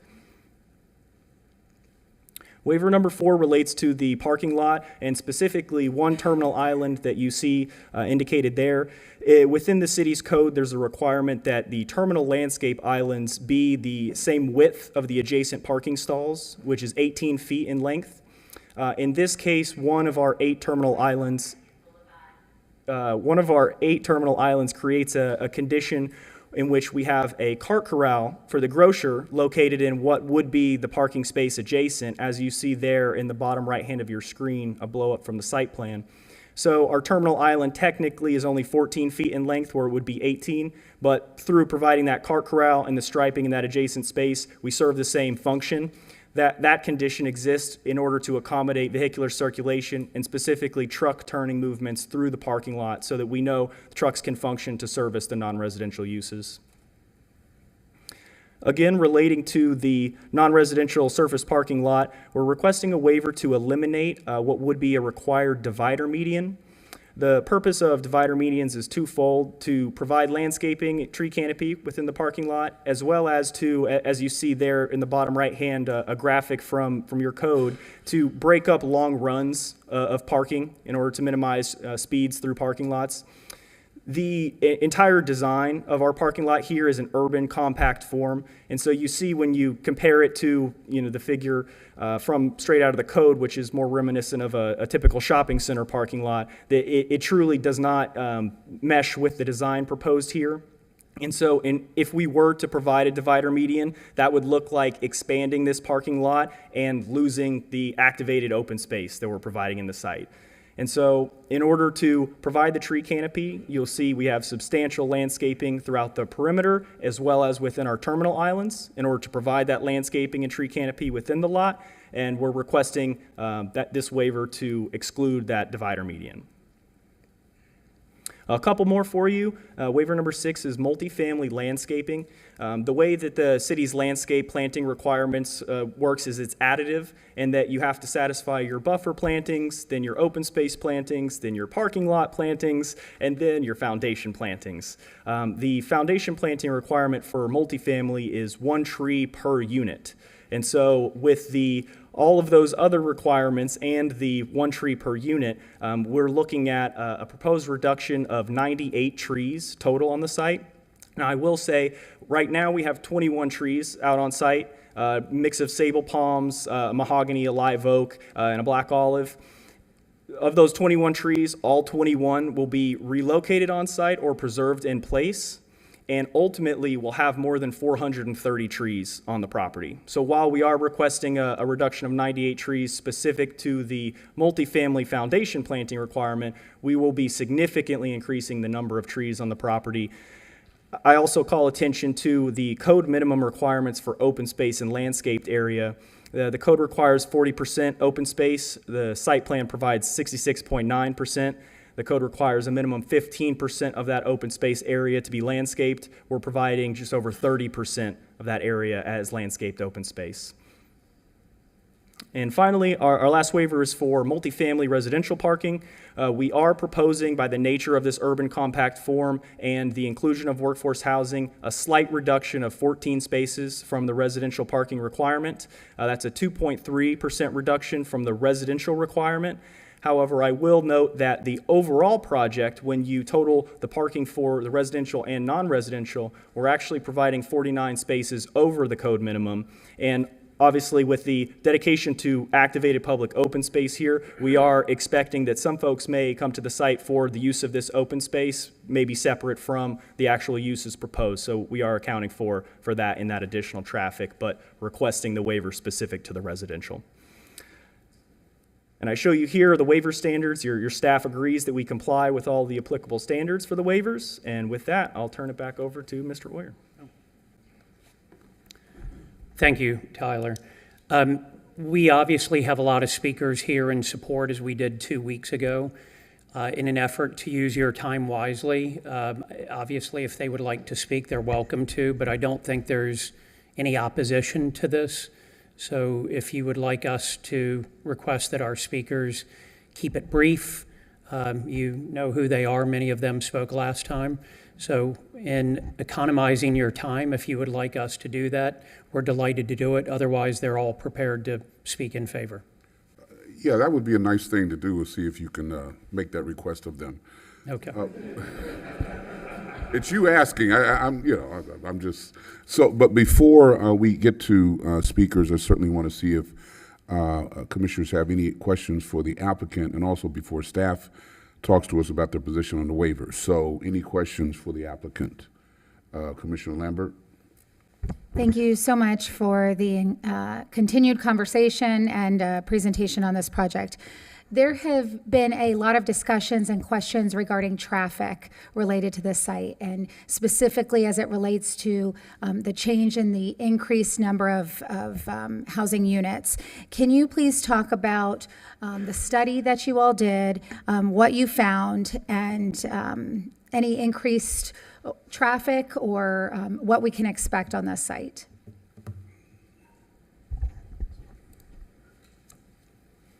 Certainly. So I think we can address this in several different, oops.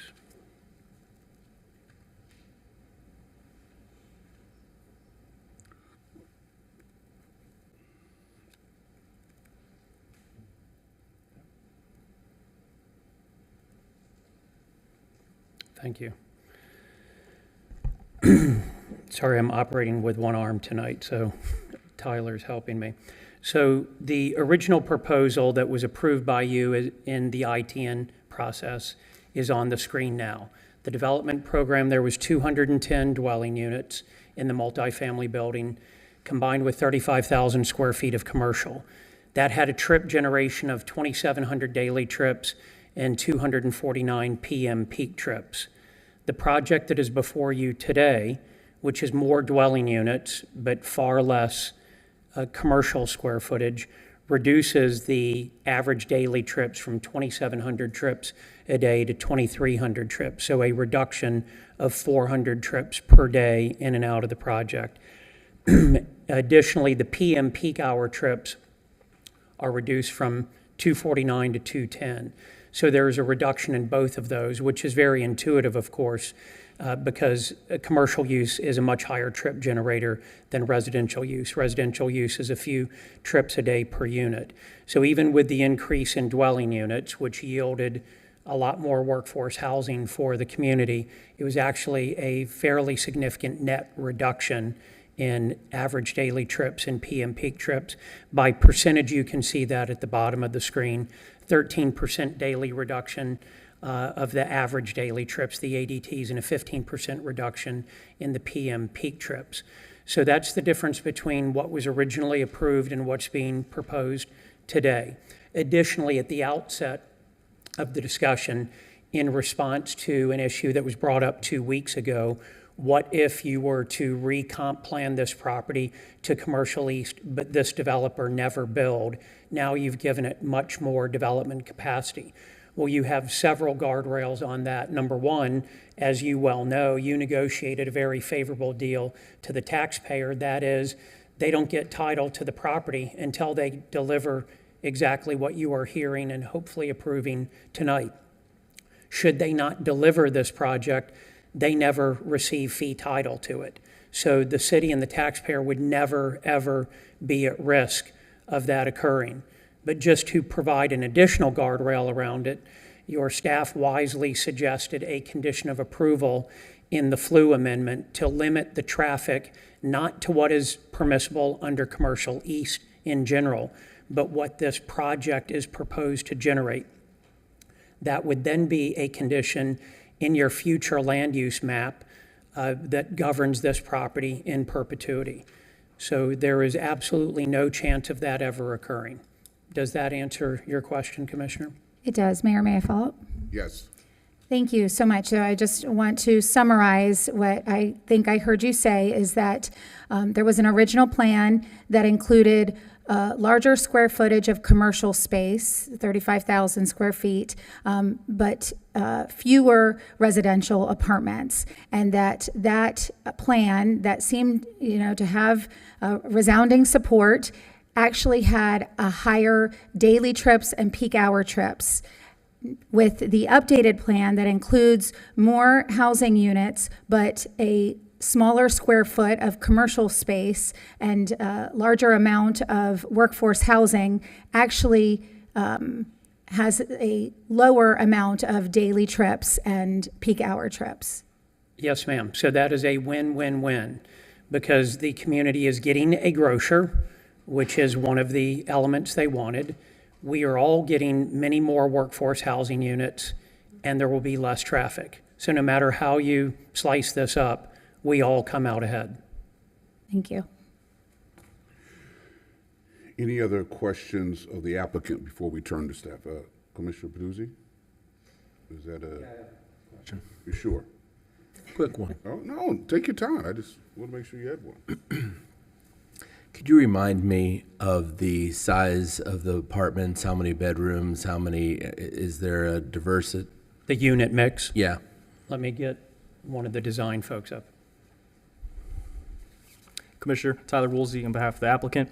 There is a mix of studios, 1, 2s, and 3s. We're looking at 60 studio units, 168 one-bedroom units, 100 two-bedroom units, and 30 three-bedroom units. Okay, the reason I asked that, thank you for that, is that it was brought up by one of the neighborhood groups. They were concerned about the overburdening our public schools. And it would seem then if you've only have 30 three-bedrooms, so you'd be limiting the number of larger families that may be there with school-age children. And it looks like the majority then would be, the studio in one bedroom. Which would also, I would think, would limit that burden on the local public schools in that area. Yes, sir. The way that the school district calculates school impacts is based on number of bedrooms, with larger bedrooms resulting in more student generation than smaller bedrooms. And so that is the case, yes. Thank you. Any other questions for the applicant before we turn to staff? Okay. Staff, can you come and address, not you, Ms. Ferriero, because I know you're going to talk about workforce housing, right? Who from staff can talk about the variances and the staff's position on the variances? Okay.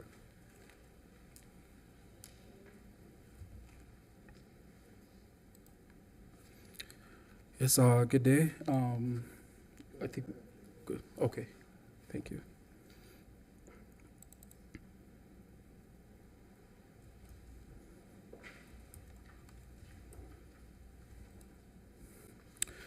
All right, good evening again. Jeremy Swaby, Senior Planner for the record.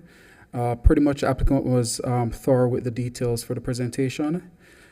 I would like to add that the planning board unanimously voted 6 votes to 0 in approval of the future land use map amendment and rezoning on December 19, 2023. Also, staff finds that the request complies with the interim standards found in resolution 306-22 for residential projects, which supplies workforce housing.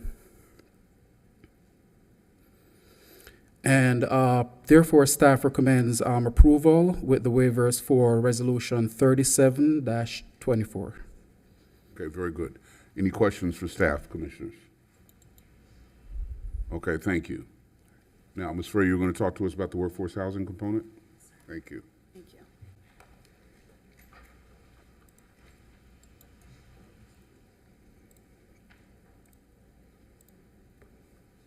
Thank you, Mayor, and good evening, Mayor, Commissioners, members of the public. Jennifer Ferriel, Housing and Community Development Director. And I just want to briefly just touch on the affordable and workforce housing goals of the city and how the proposed project and other projects that have been approved under Resolution 30602 have supported those goals.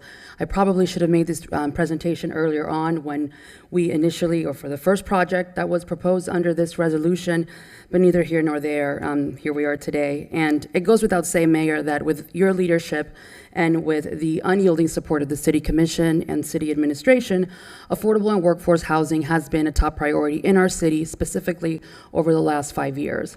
And it started, Mayor, with your 603 initiative, where you set a goal that we would have under construction or under development 600 units of affordable and or workforce housing in 3 years. This goal was indeed, it has been met and exceeded, and as of today, we have a total of 602 units that have either been developed or are currently under construction.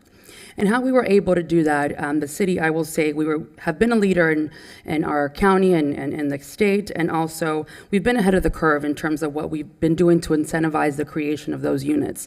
And we've done that through a variety of different incentives, including density bonuses.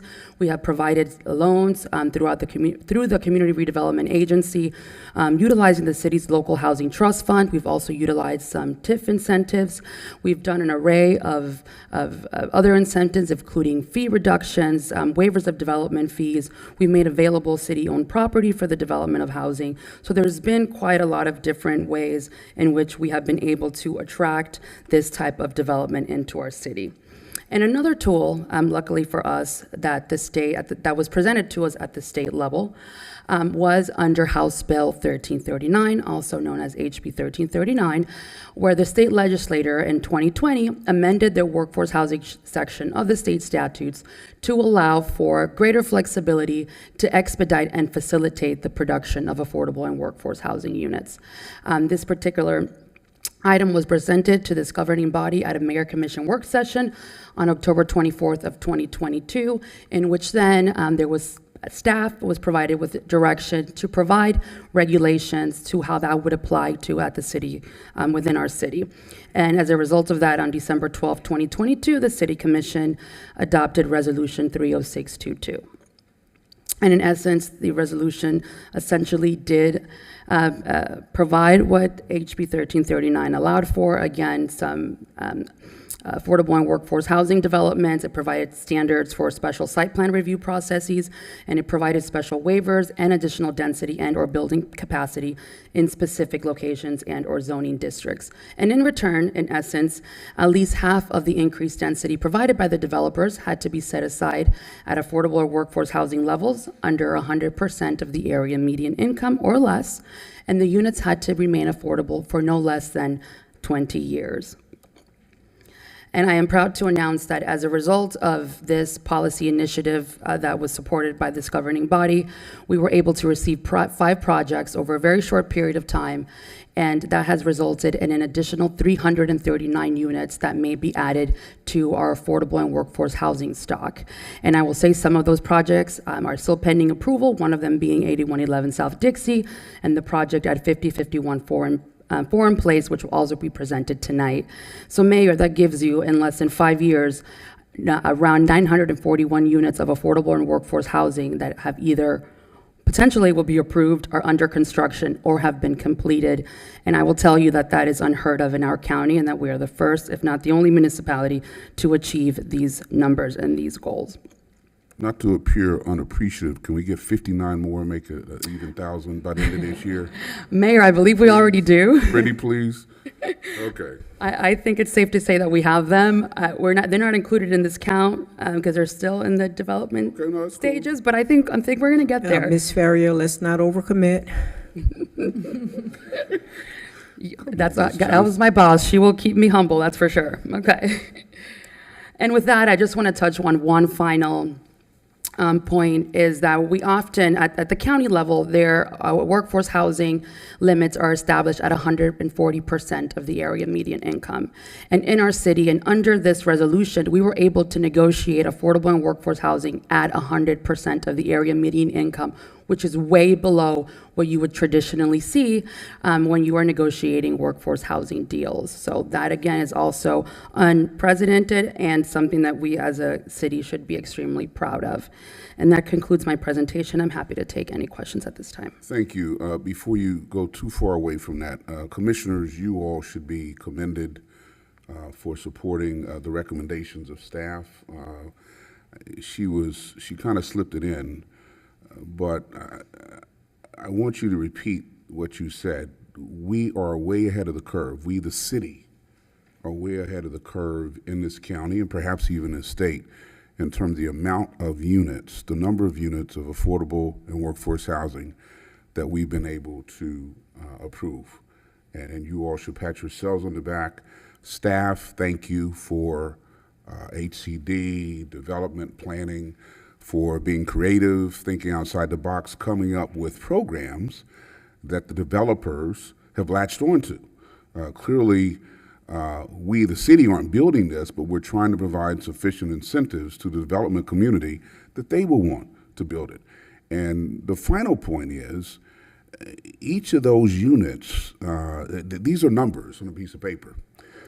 Don't lose sight of the fact that there are human beings who are now able to have a roof over their head.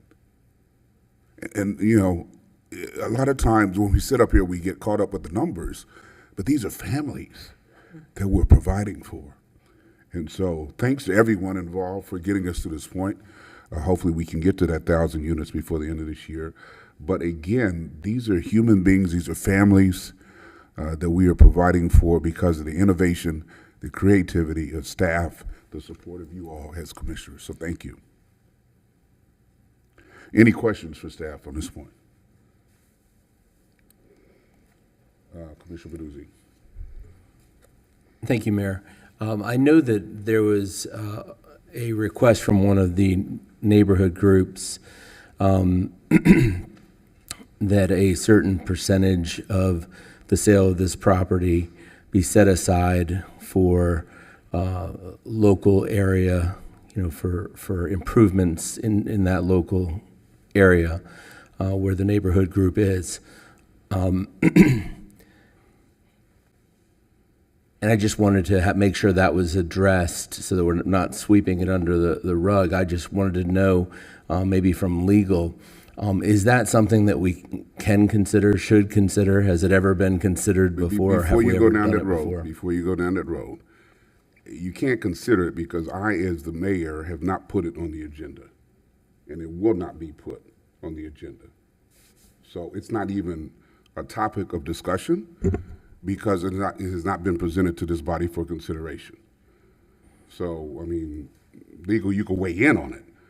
But a condition precedent is that it is brought before you by administration. Administration has not and will not bring that proposal before you. City Attorney, you're willing to weigh in on that if you want, as to the legality of a hypothetical position, because that position has not and will not be brought before this body. Well, I'll just address it as it's not part of the application that's before you for consideration, No. as the application before you is a comprehensive plan change. Can you speak up? I'm sorry. That what's before you is a comprehensive plan change, a zoning change, and a site plan approval, none of which contemplate or require consideration of the question that was posed, nor could they legally be a condition of approval of those zoning regulations. Mayor, follow it? Yes. And that's essentially what I'm getting at, Mayor. Is it something that we can consider, or that we either legally or under the rules can't consider? I mean, it's just, it was brought up by a constituent group, and I thought that it should at least be addressed. Do you consider it addressed now? No, I just want to make sure your question was answered. I think the city attorney made it fairly clear that it's not within the scope of what we're considering here today. No. Ms. Ferrier, I do want to go back to the site. Maybe this is for the applicant, but I want to make sure, and I know the answer to this, but I want to make sure the 90 units of affordable workforce housing are interspersed throughout the unit. They're not segregated in any way, correct? That Can is somebody correct, confirm? Mayor, and that's required under the agreement that the units are not clustered and that they're segregated, and that we have a mixed, that the number of workforce and affordable housing units are proportionate to the unit mix in terms of studio apartments, one bedrooms, two bedrooms, and so forth. Great, thank you. Commissioner Lambert. Thank you. Ms. Ferriel, appreciate this presentation. Thank you so much. It's always great to be on the leading edge, and I know that workforce and affordable housing is something that is not only discussed within our city, but countywide and nationwide. So I'm proud of the work that we're doing here at the city. Do you mind going to the next slide and just talking specifically about this site, if you can, about the number of units at each AMI level and the rent limit that will be placed on those units? Yes, ma'am. So for the project, it's 25% of the overall, of all of the units have to be at affordable and workforce housing levels under 100% of the AMI. 25% of those have to be at 60% of the area median income, which is this right here. The other 25% have to be under 80% of the area median income, and then the remaining will have to be under 100% of the area median income. And that really depends on your household size. So if you're a household size of 1, the maximum that you can make is $68,200. If you're a household size of 3, the maximum would be $87,700. Now, in terms of the maximum rents based on studio 1 bedrooms and 2 bedrooms, it depends again on your income, on your AMI range. So if you're a 60% AMI for a 1 bedroom, the maximum that you can pay is $1,096. If you're at 100% AMI, for example, and you're going to rent a 2 bedroom, the maximum that you can pay is $2,192. And these maximums are set at the state level, and they're published annually by Florida Housing Finance, and those are the limits and the income guidelines that we utilize on an annual basis. And the developer would have to adhere to these income guidelines for the affordability period that's set forth in the agreement. And who oversees the administration of this program? That would be my department. So there is a workforce housing compliance division in our department, and what we do every year is that we have to go out to the developer. We do an annual monitoring. We look at their rent rolls. We do some specific reviews of their specific files to ensure that all the documentation that's required to document eligibility is in those files. And there are some provisions in the agreement in case the developer does not adhere to those provisions. But we're confident that we can work well with our development community to achieve these goals. So, thank you. Again, I call this is essential housing. This is housing for our school teachers, nurses, the folks who service in the restaurants that we go to, hospitality workers. We can't continue the explosive, transformative growth that we've been experiencing, which has been beneficial to the city in a number of ways, not including the fact that it adds to our tax rolls, if we do not address this very dire need. We can't have people trying to commute 40, 50, 60 miles from here to work in our city and think that that's sustainable. So again, and you all know this, I'm preaching to the choir, the need is great for this essential housing.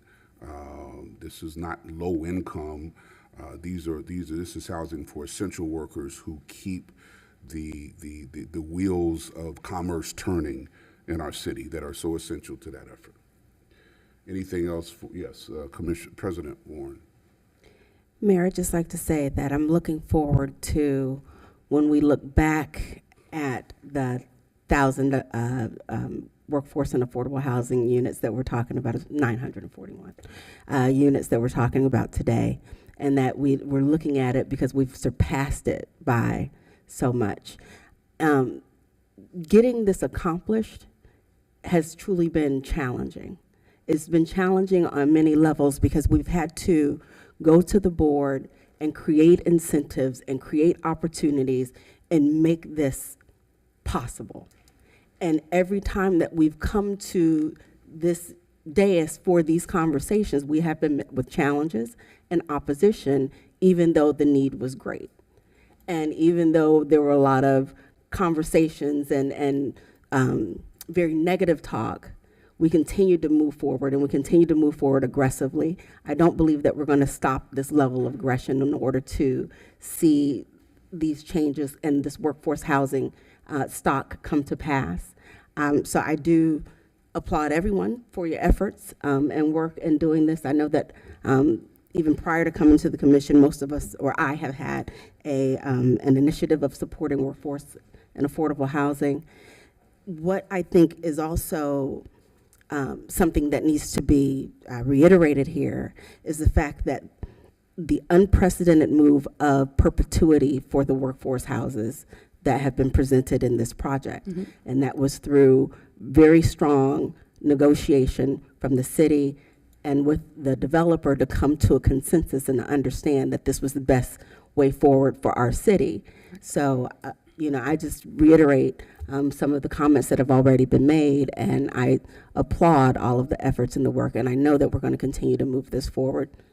So, thank you for your presentation. Thank you, President Warren. And if I may just add 2 points to what you stated.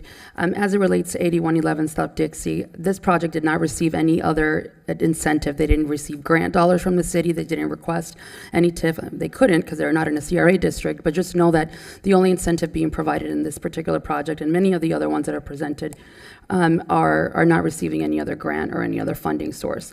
And the other point I want to make is I had a colleague of mine in Miami say, how were you able to accomplish so much? What did you do? And I said, well, we had great leadership, great mayor, great commissioners that really put affordable housing on the forefront. I say it all the time, but we wouldn't be able to do it without you. So you should be applauding yourselves for your efforts and putting this on the forefront. So thank you.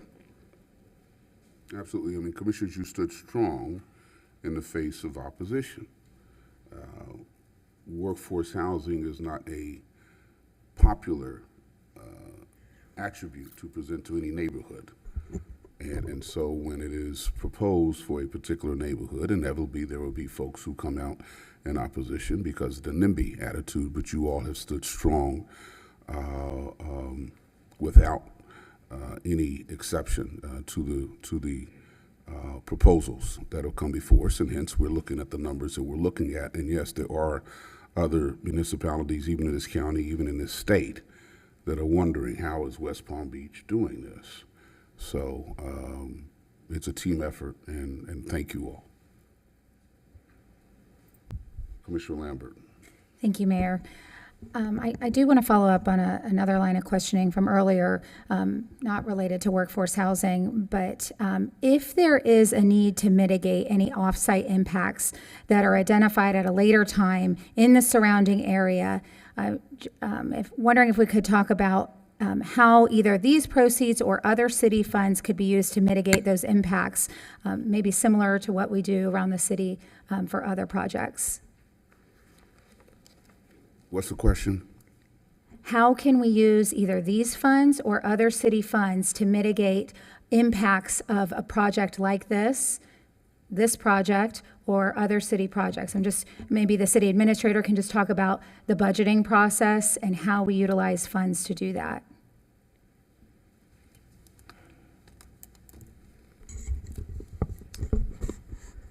As it relates to the budget process, the proceeds from sale of city property goes into the one-time funding side of our budget, not the operating side, because they are one-time funds that come in, not ongoing operating dollars.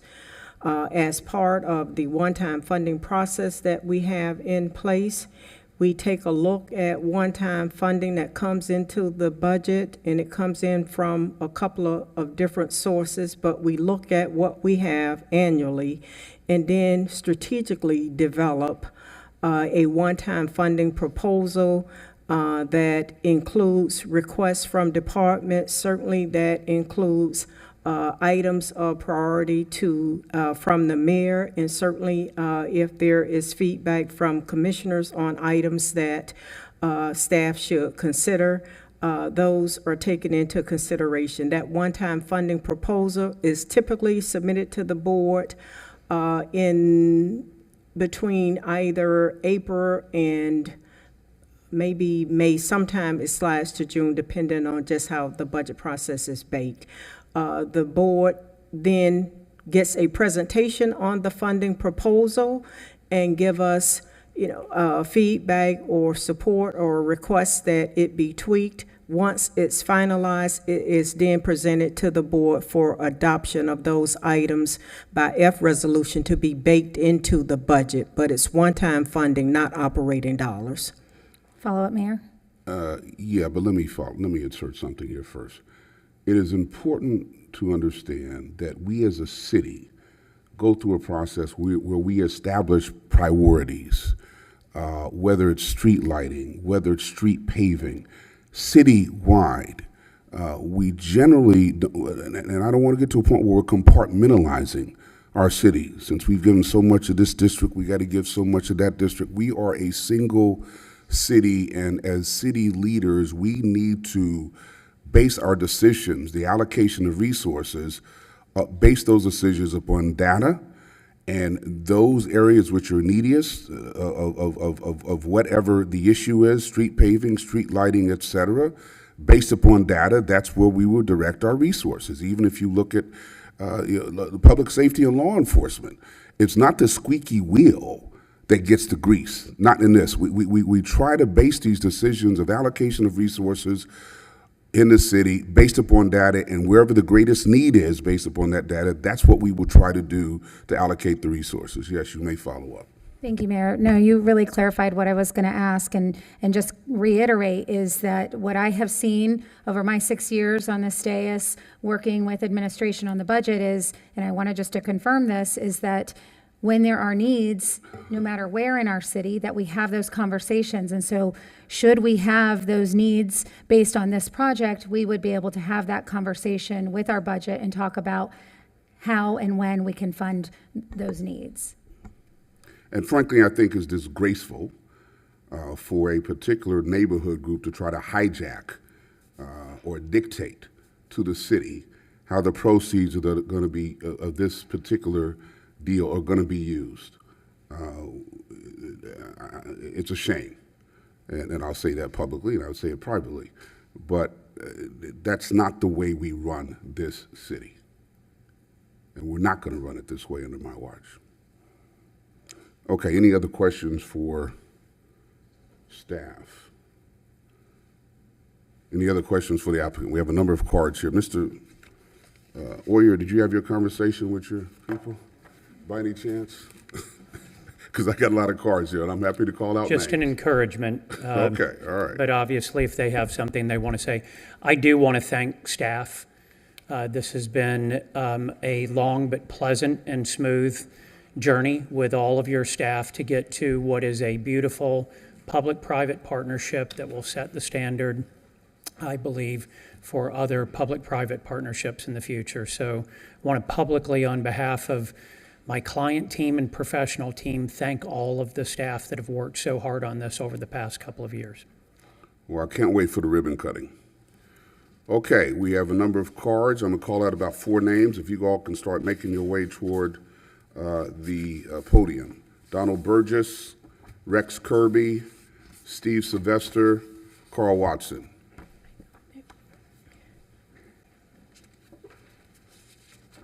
Mr. Grady has said he's not speaking, but he's in support. That's one down. Okay. All set. Mr. Mayor, Madam President, other members of the dais, for the record, Donald Burgess, President and CEO of the Chamber of Commerce of the Palm Beaches. As you weigh projects like this, there are always going to be pros and cons. And this one has a number of pros, which I think should be considered when you're going through the decision-making process. We're taking an unused piece of land, and it's going to be transformed. We all saw the pictures earlier into something that's going to make this city look even more beautiful than it does now. We're providing economic opportunities before, during, and after construction. We're providing housing solutions, which we spent a lot of time discussing earlier, much needed in the city. And let's not forget, we are going to be providing tax revenues for the city of West Palm Beach. So the Chamber of Commerce supports this development, and we're asking you to lend your support to it as well. Thank you. Thank you. Rex Kirby. Good evening, Mayor, City Commissioners. I'm going to take Mr. Oyer's lead and just be very brief, but I did want to point something ironic out. This morning, I was actually at the West Palm Beach Chamber with some trustees, and we were with a representative of the Federal Reserve, and she was asking us questions about what, our challenges are as businesses in the community. And the number one answer was affordable housing. So you're on a great path, and this project would obviously add 90 units, which is huge. And so I obviously am in favor of it and hope you will approve it. And you saw the beautiful picture, so there's not much more to say. Thank you. Appreciate it. Thank you, sir. Steve Sylvester. Steve Sylvester, 330 Hunter Street. I think I have Spina beat as well. I moved in at 5, and I'm a few years older than him, so I've been there quite a while in the South End. We've seen a lot of changes, and this is one change that's definitely going to be for the positive. I've tried to wrap my head around why there is opposition to it, and I just can't figure it out. It literally doesn't encroach on anything around it. It's a great project. It's going to open up that waterway that we've been on as kids for years and years, so I'm in full support of the project. Thank you, sir. Carl Watson. My name's Carl Watson. I live at 7620 South Flagler Drive. That's the part of Flagler Drive that wasn't paved all the way past Seville, Mayor. Anyway, I just want to tell you I support this project. I told you 2 weeks ago what I thought of it. You saw what happened when those apartments were built. You saw the revitalizing of the old South End section from the Lake Worth Canal to Forest Hill is going to really be good. It's good for the people that own those businesses down there. I know most of them. I've talked to them, and they're all excited about it. And I'll be very brief, and that's all my remarks. Thank you. Thank you. All right, 4 other names, and make your way toward the report. Devin Pierce, T.J. Solomon, Richard Dunn, and Tim Small. Mr. Pierce?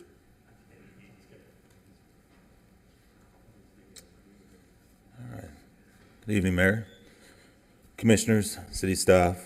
My name is Devin Pierce, Legislative Vice President with the West Palm Beach Association of Firefighters, 2801 Tuxedo Avenue. Here to offer support for the residents' development, which is to include affordable workforce housing at 8111 Dixie. This is a much-needed step in the right direction to provide greater access and opportunity for people who desire to work for the city, particularly for those in public safety. It's been exciting to watch the city's development over my 18 and a half years working here. I'm not from here. I was born and raised in Miami, Fort Lauderdale, Boca Raton. Didn't spend much time in West Palm until I began work here in 2005. Since that time, there's been tremendous change, and it's been wild just watching recently a boom in property values. Tremendous growth, high rises and businesses coming to the city. But for those working in public service, specifically those wishing to raise a family in the city, it's become even harder to imagine that as a possibility. Presently, not many of our firefighters live within the city limits, usually like a handful if we ask somebody around. As we work to recruit and retain firefighters with the resolve and resilience to work for a busy, all-hazards fire department, it's been challenging becoming the destination fire department West Palm has been historically. New hires are leaving. Some of the most challenging calls, we have 2 high-rise fire in the last week. We have the highest tier training, education, and call volume in the region, yet driving an hour and a half home can put a significant strain on one's family and health. So hopefully more initiatives like this will take place so that the opportunity to work and live in this city can continue to be attractive, not just to those from all around, but also from those from the city who grew up here and who know the city because their roots are here, and maybe they won't leave. I would like to thank you for your support for this development and other initiatives to provide affordable workforce housing for the city. Thank you all. Thank you. T.J. Solomon. Good evening, Mr. Mayor, Commissioners. T.J. Solomon, 233 Arlington Road. Arlington Road dead ends into 8111, for those who don't know that. And I think the vacant lot that's there now, obviously, is not good for the city. Everything they're proposing is great. The residential, the commercial. I'll make this pretty quick.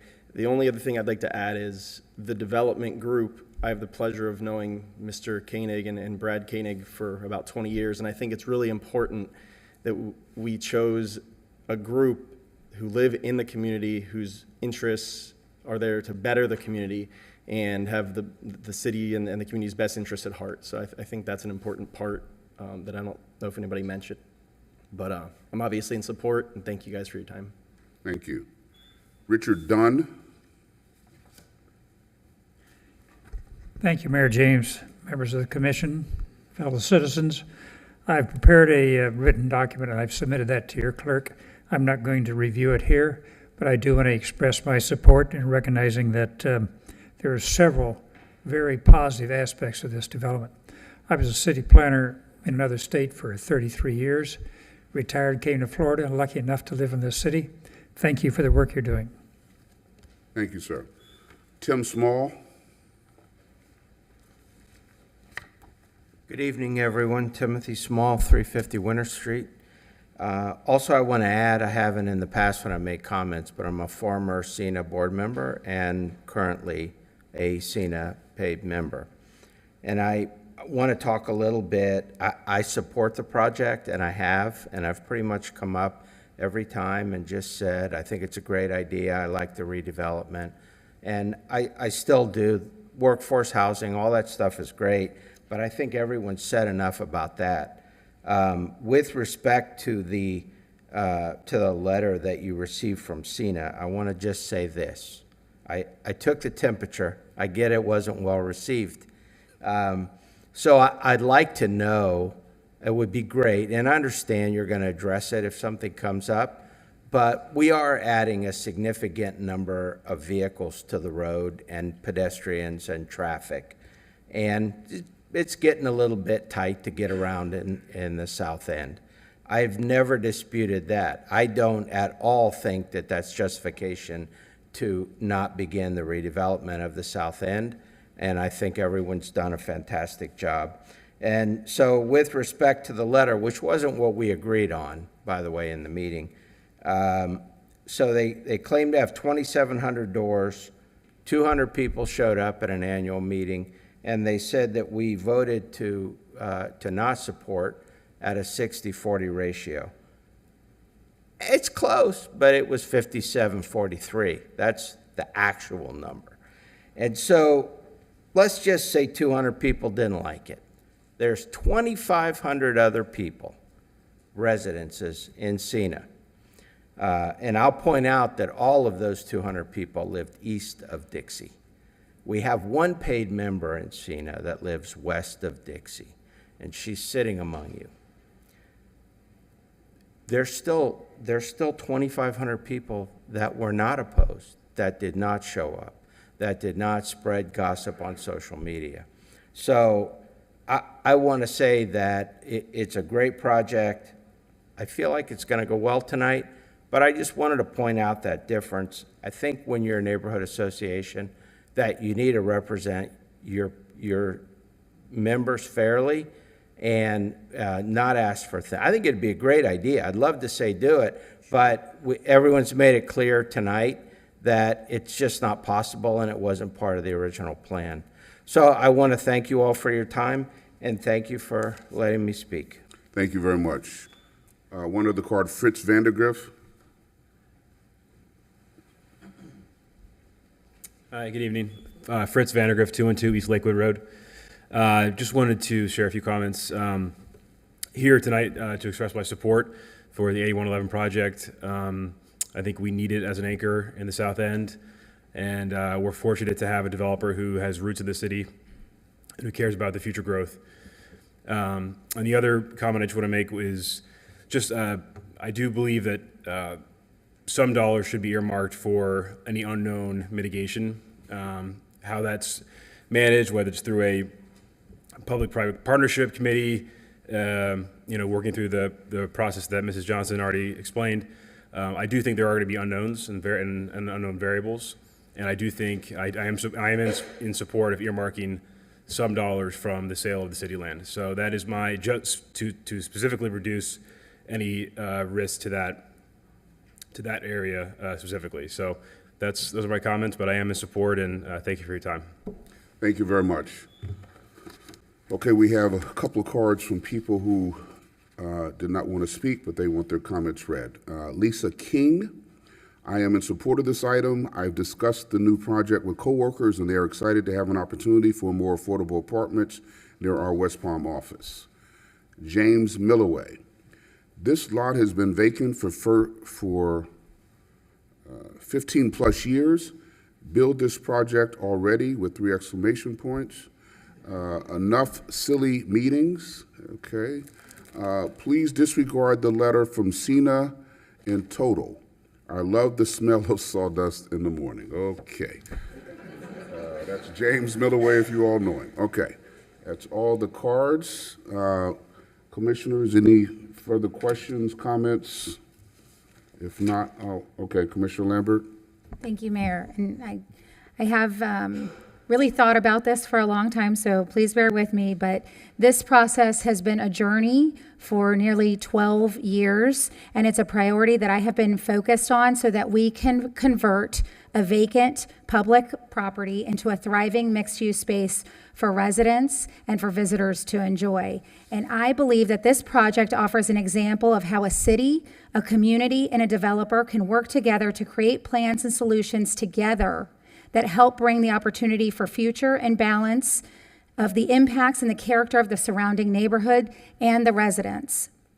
So I want to thank all of the residents who have been a part of this process from the beginning. From the beginning when we started talking about what we wanted on this property, when we started the ITN and selection process, all the way through to this evening.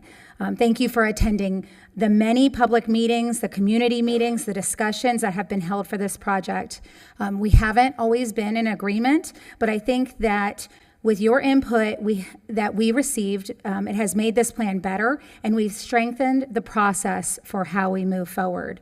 I know that I personally have spent hours in those meetings, as have some of my colleagues, listening, learning, negotiating with the developer, working with city staff and administration to find out how we can create something that will work for everyone. To the mayor and to our staff, I want to thank you, to the administration. Through the city staff and city administrator, I've been working collectively to see what our city can do to think outside of the box on strategies for this project to expand the community benefits and ensure that we safeguard and possibly protect our investment to maximize every community benefit we can for our residents, not just in the South End, but for all our residents across West Palm Beach. Some of those projects that I have been working on with administration include, and I know that we'll be seeing these improvements soon, is Gregory Road improvements, South Dixie beautification, South Olive crosswalks, increasing the South Olive Road tree canopy, as well as security cameras in the South End. And I want to thank the developer for making a commitment to also contribute to some of those projects where they can. So, not to put you on the spot, but I know that we have discussed supporting the camera program as well as the Gregory Road improvements once the city puts that plan together, and I look forward to working with you on those. So in closing, I want to say that I hope we can see 8111 South Dixie as a new opportunity for us as how we move forward and work with the community on public land to ensure that it's done with collaboration, coordination, and communication. I believe that 8111 South Dixie will create new economic opportunities for jobs, recreation, and open space for families and local residents, and active uses along the water. I'm seeing some head nodding. Thank you. I am supporting this project tonight and want us to move forward without further delays so that we can create a much-needed workforce housing, new community benefits, and a project that is the welcome gateway of opportunities for not only this district, but for our entire city. Thank you, Mayor. Commissioner, okay. No, go ahead and clap if you want to clap. Commissioner, would you like to make a motion? Thank you. I move to approve ordinance number 5086-24, a future land use map amendment to change the future land use designation of approximately 6.51 acres located at 8111 South Dixie Highway from multifamily to commercial east. This motion is based upon the factual testimony presented, the application submitted, the staff report, the recommendation of the planning board, and the findings that the request complies with the provisions of Chapter 163 Florida statutes and meets the new issue standard of future land use policy 1.1.5 of the city's comprehensive plan. It's been moved. Is there a second? Second. Been moved and seconded. Discussion? Hearing none. Madam Clerk, can you read the ordinance, please? Ordinance number 5086-24, an ordinance of the City Commission of the City of West Palm Beach, Florida, amending the future land use map of the comprehensive plan of the City of West Palm Beach, Florida, by changing the future land use designation of an approximately 6.51 acres parcel located at 8111 South Dixie Highway from multifamily MF to commercial east CE, declaring the proposed amendment to the future land use map to be consistent with all other elements of the comprehensive plan of the city, providing for an effective date and for other purposes. All those in favor of the motion say aye. Aye. All those opposed, like sign. Hearing no opposition, motion carries unanimously. Thank you. Commissioner Lambert? Mayor, I move to approve resolution number 37-24 based on the findings that the project, subject to the conditions set forth in the resolution, complies with the interim standards established by resolution number 306-22. Hold on, Commissioner, ordinance number 5087-24 first. Page 24. There's a second ordinance we got to pass. Oh, my apologies. I move to approve ordinance number 5087-24, a rezoning to change the zoning designation of approximately 6.51 acres located at 8111 South Dixie Highway from residential plan development to general commercial. This motion is based upon the application submitted, the staff report, factual testimony, the recommendation of the planning board, and the findings that the request complies with the comprehensive plan and the standards in section 94-32 of the city's zoning and land development regulations. It's been moved. Is there a second? Second. Been moved and seconded. Discussion? Hearing none. Madam Clerk, can you read the ordinance, please? Ordinance number 5087-24, an ordinance of the City Commission of the City of West Palm Beach, Florida, amending the zoning map of the City of West Palm Beach, Florida, by rezoning an approximately 6.51 acres parcel located at 8111 South Dixie Highway from residential plan development, RPD, to general commercial, GC, declaring this zoning map amendment to be consistent with the comprehensive plan of the city, revising the zoning map of the city accordingly, providing for an effective date and for other purposes. All those in favor of the motion say aye. Aye. All those opposed, like sign. Hearing no opposition, motion carries unanimously. Commissioner Lambert? Thank you, Mayor. I move to approve resolution number 37-24 based on the findings that the project, subject to the conditions set forth in the resolution, complies with the interim standards established by resolution number 306-22. It's been moved. Is there a second? Second. Been moved and seconded. Discussion? Mayor, I do have a question on discussion. Yes. I apologize. I didn't ask this earlier, but I would like it on the record. I don't know if this is staff or the developer wants to answer, but there has been comments made that there was no community outreach once the project changed from 200 to 350 units. I'm just wondering if you can clarify that. Yes, thank you, Commissioner. Following the change to the increased number of residential, we had multiple meetings directly with the SENA community, as well as multiple public hearings here before you and your planning board. Thank you. No further questions, Mayor. Okay. It's been moved and seconded. Any discussion? Hearing none. All those in favor of the motion say aye. Aye. All those opposed, like sign. Hearing no opposition, motion carries unanimously. Thank you. All right. On to item 10.3. And am I to do 10.3 and 10.4 together?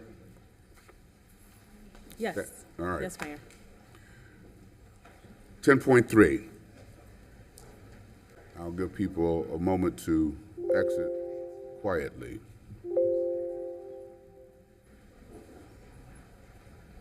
And speedily. Okay. 10.3, public hearing and second reading of ordinance number 5088-24 regarding a future land use map amendment to change the future land use designation of approximately 3.74 acres located at 1551 Forum Place from commercial C to multifamily MF. And public hearing and second reading of ordinance number 5089-24 regarding rezoning to change zoning designation of approximately 3.74 acres located at 1551 Forum Place from office commercial OC to multifamily high density MF 32. And I will also read 10.4 into the record. Resolution number 26-24, a special site plan review request by Matt Wojciechowski of Smith Nichols, sorry Matt if I mispronounced your name, on behalf of 1551 Forum Place LLC to allow for a multifamily residential development consisting of a total of 238 residential units, of which 60 are workforce units, and variance and waiver requests from the city zoning and land development regulations. Okay. Good evening, Mayor, Commissioners, everyone, and Volsi Planner for the record. This is for the second reading of the future land use and the rezoning. There are no changes since the first reading. Mayor, if I may request a vote prior to us moving forward to the special site plan review. Okay, so I should have considered them separately. I thought you wanted me to read them. Never mind. Okay, all right. Yeah. So, any discussion, any questions of staff on item 10.3? Okay, hearing none, I will entertain a motion. Mayor, I move to approve ordinance number 5088-24, a future land use map amendment to change the future land use designation of approximately 3.74 acres located at 1551 Forum Place from commercial C to multifamily MF. This motion is based upon the factual testimony presented, the application submitted, the staff report, the recommendation of the planning board, and the findings that the request complies with the provisions of Chapter 163 Florida statutes meets the new issues standard of Florida Land Use Policy 1.1.5 of the city's comprehensive plan. Second. It's been moved and seconded. Discussion? Hearing none. Madam Clerk, can you read the ordinance, please? Ordinance number 5088-24, an ordinance of the City Commission of the City of West Palm Beach, Florida, amending the future land use map of the comprehensive plan of the City of West Palm Beach, Florida, by changing the future land use designation of one parcel located at 1551 Forum Place, consisting of approximately 3.74 acres from commercial C to multifamily MF, declaring the proposed amendment to the future land use map to be consistent with all other elements of the comprehensive plan of the city, providing for an effective date and for other purposes. All those in favor of the motion say aye. Aye. All those opposed, like sign. Hearing no opposition, motion carries unanimously. Thank you. Commissioner Fox? Mayor, I move to approve ordinance number 5089-24, a rezoning to change the zoning designation of approximately 3.74 acres located at 1551 Forum Place from office commercial OC to multi-family high-density MF 32.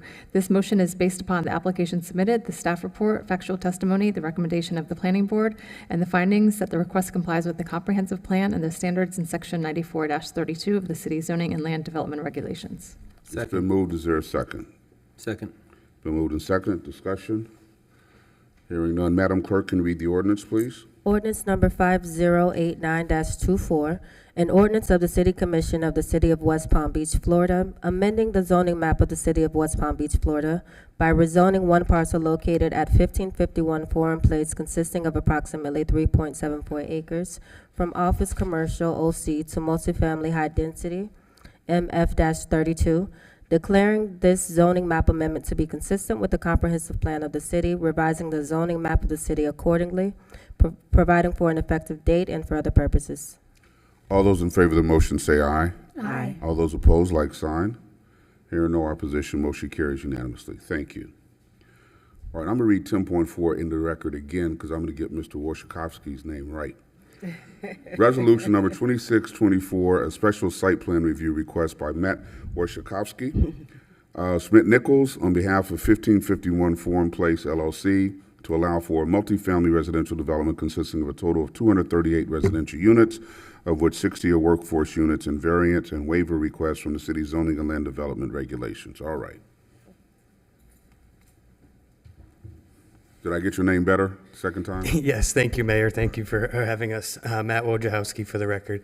I always tell people it's like, where's your house key? So if you can remember that sort of. Staff, y'all should have there's no told way me you could that. possibly forget it then. Where's your house key? So, Okay. Matt Wojciechowski, Oshman Nichols here, applicant for the agent, 15514 Place. So I've got about 60 slides for you. No, I've got 15 Is that slides how for many? you. I'm going to go quick. 16. I'm going to go very quickly, I promise. I already hit some of these on the last presentation. So I've got a few slides to answer some of the questions that were presented, and obviously I'm happy to answer any that do arise. So again, I have my development team with me here tonight if you have any questions on the specifics.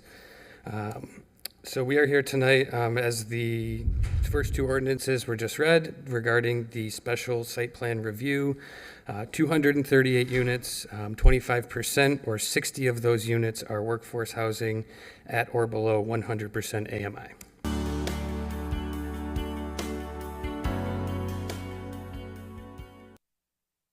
The historic Northwest was once a thriving black business community where, especially during the Jim Crow years of racial segregation, black-owned businesses lined the streets and African-American doctors, lawyers, and other professionals practiced. Applied cultural anthropologist Dr. Alicia Wynn. 8-story building that is 86 feet tall. Again, we have all of our amenities are within the area to the east of the building, facing the water, sort of connected to that pathway that we're going to be building adjacent to our property to eventually connect into the lake trail. The property will be secured and gated. Just mentioned that. And then, yeah, we have the workforce housing units. So this is an additional 60 workforce housing units in addition to all the other ones that have been going on in the city. So there was a question last time regarding where the units were spaced out. So this is a little chart that I just kind of put together. So on the right-hand side, you will see there are 7 different unit types in this building, ranging from 1 to 2 bedroom units, different various layouts. So on the left, you'll see a chart. So on the first floor has 4 workforce housing units, and there's 3 different unit types. So as you can see from the chart, we have workforce housing units on every single floor of this building, and there are multiple types on each floor. So they're meant to just be interspersed through the development with no grouping or anything like that. So we do meet all of the special standards for site plan review by the City Commission as determined by staff. So we're good there. We are asking with this application for 3 waivers or 3 variances and 1 waiver. We discussed at the prior meeting, 178 trees are required for the 1 per 1 dwelling unit. We are providing 95 of those and are asking 83 of them to be waived. The south side of our building does require a 43-foot setback. We are proposing a 23-foot 9-inch setback, which is a reduction of 16 feet 3 inches. We do have separation of access point waivers. We are utilizing the existing drive cuts on the site. So these are just to kind of reestablish where the existing drive cuts are. One on the northern property line along the alleyway, and one on the southwesterly property line at the terminus of Forum Place. And we also are asking for a waiver to reduce 64 parking spaces. We are asking to be waived, providing 393. Just as a side note to that, we are required to have 30 bike parking spaces. We are going to be providing 90 within our garage, so they'll be covered, secured. Again, highlighting that importance and availability to utilize other forms of transportation. So we do meet all of the variance and waiver request standards listed in the City Commission Special Review Standards regarding all of the waivers and variances I just mentioned. We did our community outreach between August and December. As I mentioned last meeting, I'm not going to read all of these again. We did talk to all of the neighbors we could get a hold of, kept them informed throughout the process. The mailers, I know there was a question about where the mailers went, who received them. This project required us to send out 147 mailers.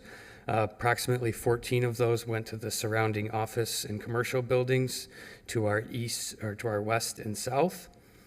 131 of those went to residences to the north and also east of the lake there.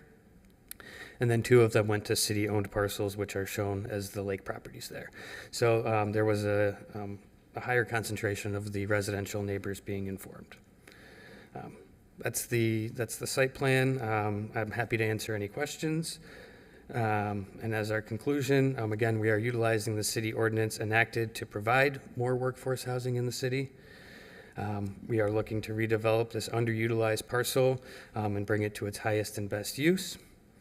Our building design was intended to minimize off-site impacts. That's where we have some of the lower than our maximum height and how we've arranged the amenities.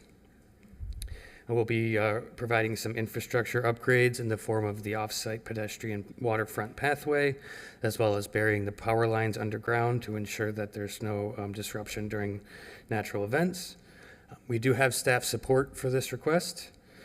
We agree to the conditions that staff has put in the letter regarding the workforce affordability terms. And we request that tonight's presentation, testimony, and all application documents be entered into the record. And with that, we ask for your support for this project. Thank you very much. Any questions for the applicant before we go to staff? Any questions? Okay, thank you. Thank you. Staff, what say ye?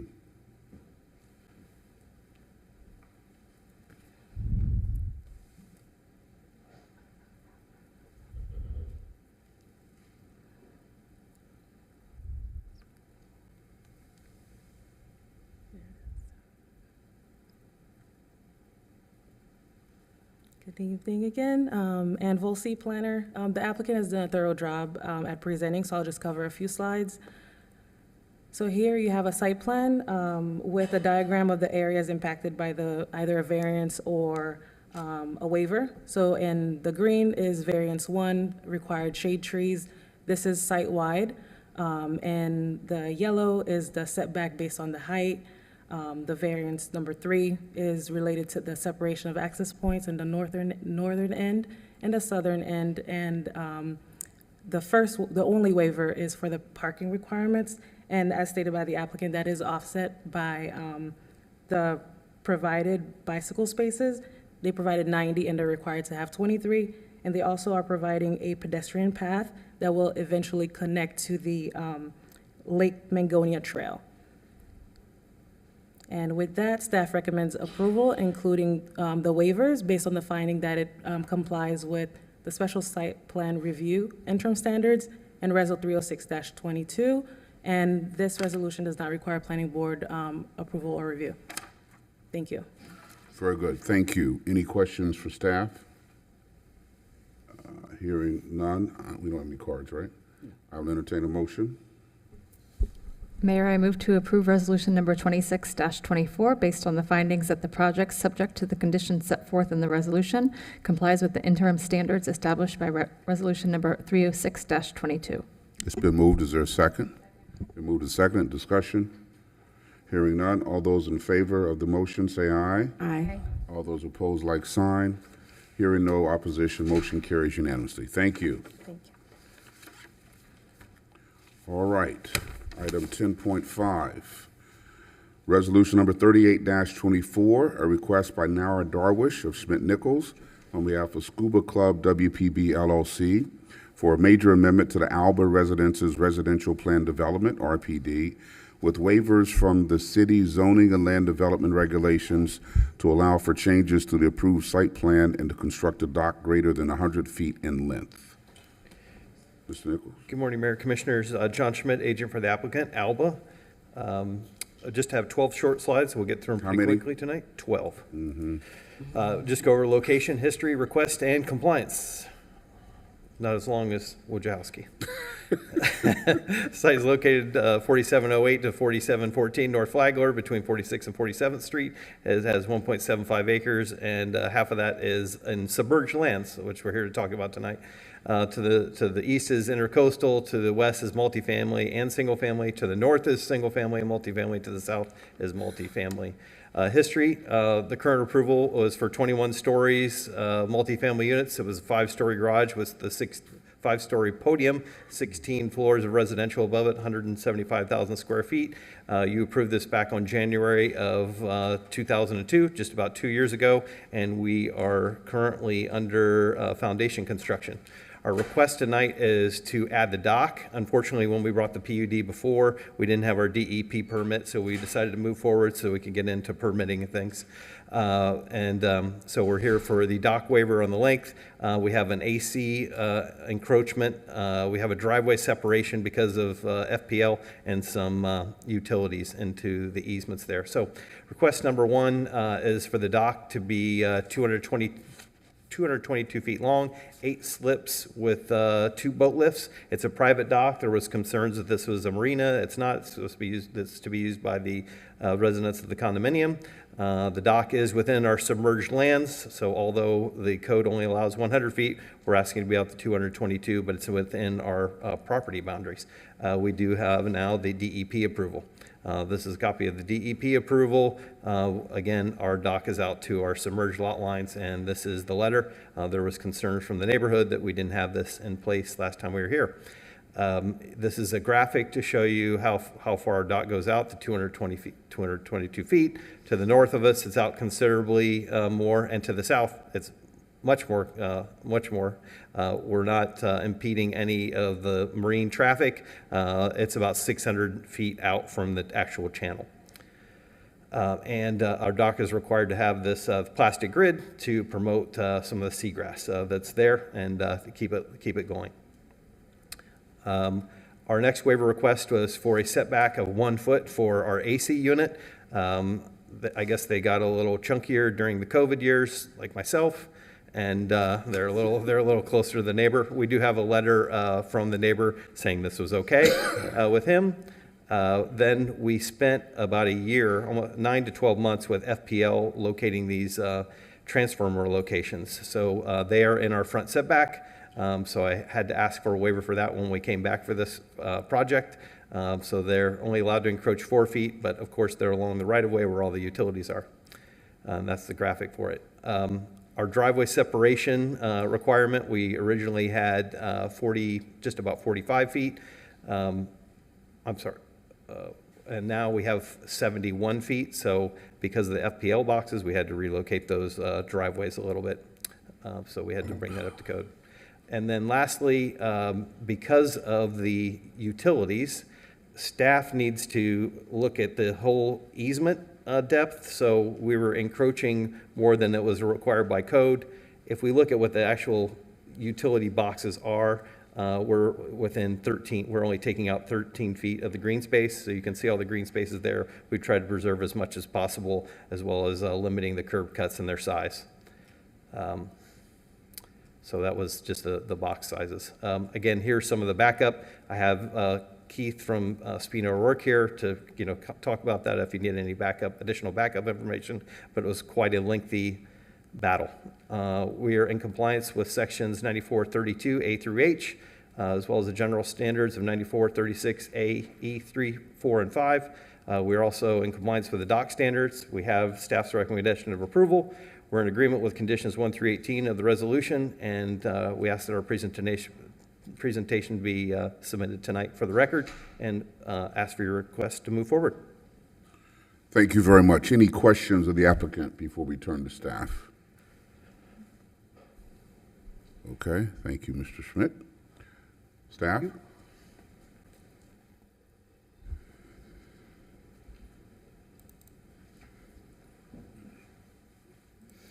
All right, once again, good evening. For the record, Jermaine Swaby, Planning and Zoning Senior Planner. The applicant pretty much provided much of the details presented. just an addition to provide information on the background. On November 21, 2023, the planning board voted unanimously 6 votes to 0 in favor of the major plan development amendment.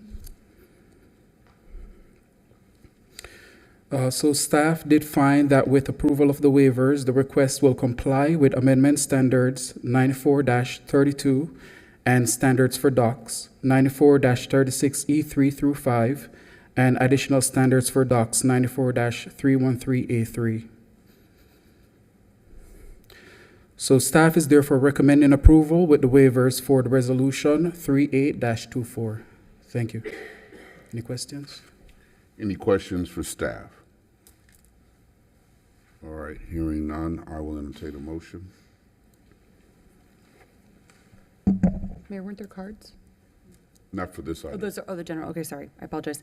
Mayor, move approval of resolution number 38-24 based upon the application submitted, the staff report, factual testimony, the recommendation of the planning board, the findings that the request complies with the comprehensive plan, and the standards in section 94-32, 94-36E3, 36E4, 36E5, and with approval of the waiver 94-313A3 of the city's zoning and land development regulations. Second. It's been moved and seconded. Discussion. Hearing none. All those in favor of the motion say aye. Aye. All those opposed, like sign. Hearing no opposition, motion carries unanimously. Thank you. We will now turn to comments from the public. I have a few cards here. Lamont Humber, Dr. Jamian Lovett, and Michael Mason. If you could start making your way toward the podium, please. Mr. Hummer.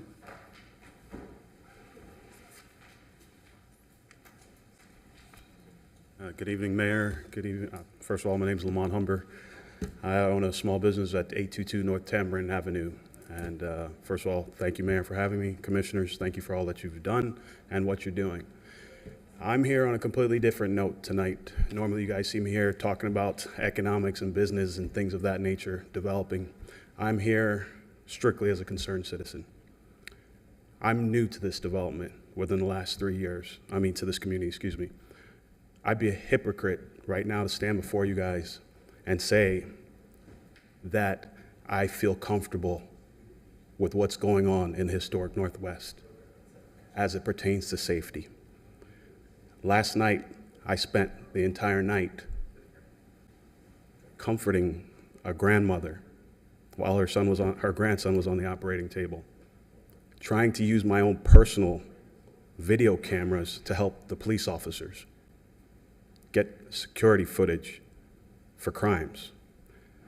Guys, I'm not here to bash. That's not what we do. And anything that's worth something is worth fighting for.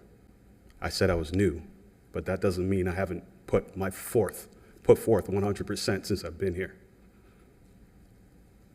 A few hours before that, my wife and an employee who I am responsible for were standing where that window was shot into, and that bullet pierced and went to the other side of that business. Some of you were there 2 weeks ago for our grand opening. I know everyone's tired. I know we've been here for a long time, but it was important enough for me to come here. I only get 2 days off. Last night, you heard what I did. Tonight, I'm here with you, but I will not come to you with just problems. So my ask is, Mr. Rugg, a couple of weeks ago at the CRA meeting mentioned cameras, but then he mentioned that he was going to have to do a survey and do all these things necessary that he thought was necessary to put these cameras up. He has all legal rights to put the cameras up, guys. Using my security cameras, which didn't capture anything, by the way, because it was just out of frame, is not the way. Let's get the security cameras up. The next ask is, we have the PAL building right there on 7th and Tamarind. We're not going to get into why it closed, how it closed. That's, for all of us, should have never happened. My ask, once again, I've spoken to some of the officers who are willing. Can we turn that PAL building back into not just PAL, which we could have on the lower floor, but also a substation? We need to stem what's going on this side of town. The historic Northwest, we want to say how beautiful it used to be. If you guys are trying All right, thank you. Time's up. We heard you. We will follow up. We will follow up. Thank you, guys. I appreciate your Ms. time. Johnson, make a note of those items. We talk to the police chief about them, please, ASAP. Okay. Mr. Lovett, Dr. Lovett. Good evening, Mayor. To this esteemed commission staff, I'm Dr. Jamie Lovett, the senior pastor of the historic Friendship Missionary Baptist Church. I just simply came here tonight to say that we are here to serve the underserved. For the last 10 months, we've done great things in our community. We'd love for you all to be a part of it. We've done major health fairs where the University of Miami's come down, FAU, One Blood. We've served the community. Every fourth Saturday, we serve 300 to 500 families. We're giving out groceries as well. And in March, we are launching, because we believe in serving the total man, that's physically, mentally, and spiritually. In March, we are launching our clinic for mental and physical health as well. So I just wanted to let you all know that we're here to serve the community, and we'd love to partner with you as well. Thank you. Thank you for your service. Michael Mason. Michael Mason. Michael Cleveland. Michael Cleveland. Okay, that's all the cards. We'll start with comments from the dais. President Warren.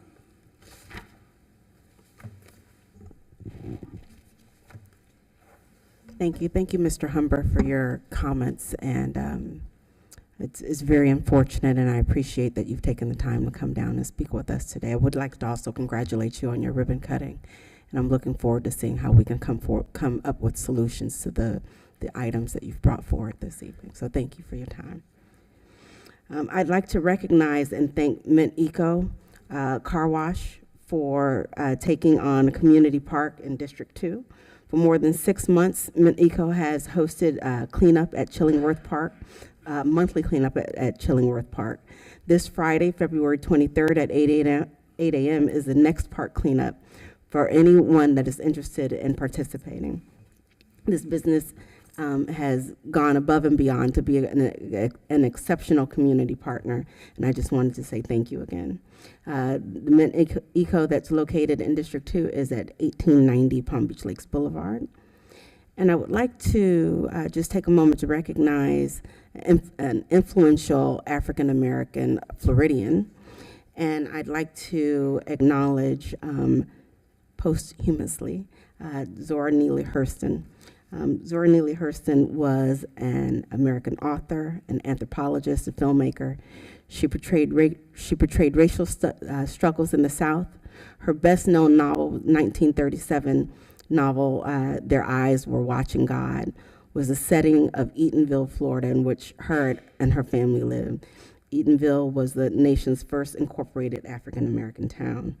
The novelist captured the horror and magnitude of the 1928 Lake Okeechobee hurricane in a 1937 novel, Their Eyes Were Watching God.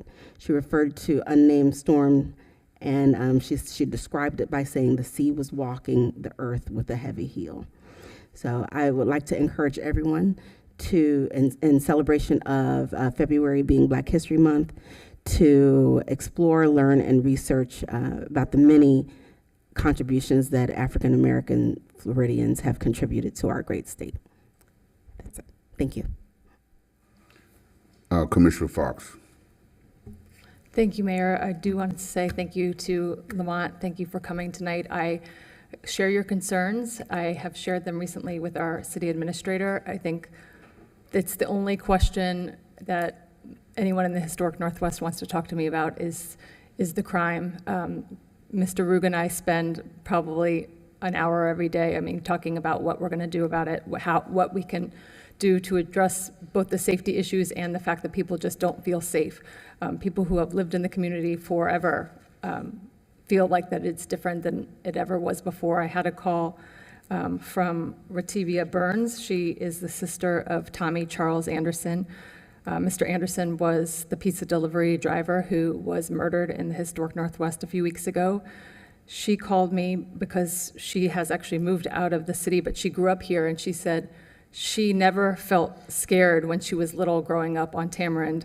She was scared of stray dogs that came into the neighborhood, but she was never scared of being being attacked or murdered. And when she came back to visit after the death of her brother, she was terrified. She didn't even want to be in the neighborhood alone. And these are the kinds of calls I'm getting. This is, I think anyone who was at the community meeting for the CRA a couple weeks ago knows that it was the only question the police had. It was probably an hour or more of people just being frightened to even live in the neighborhood. People, I've talked to people who are moving out of the neighborhood. They just don't feel like it's safe for their kids anymore.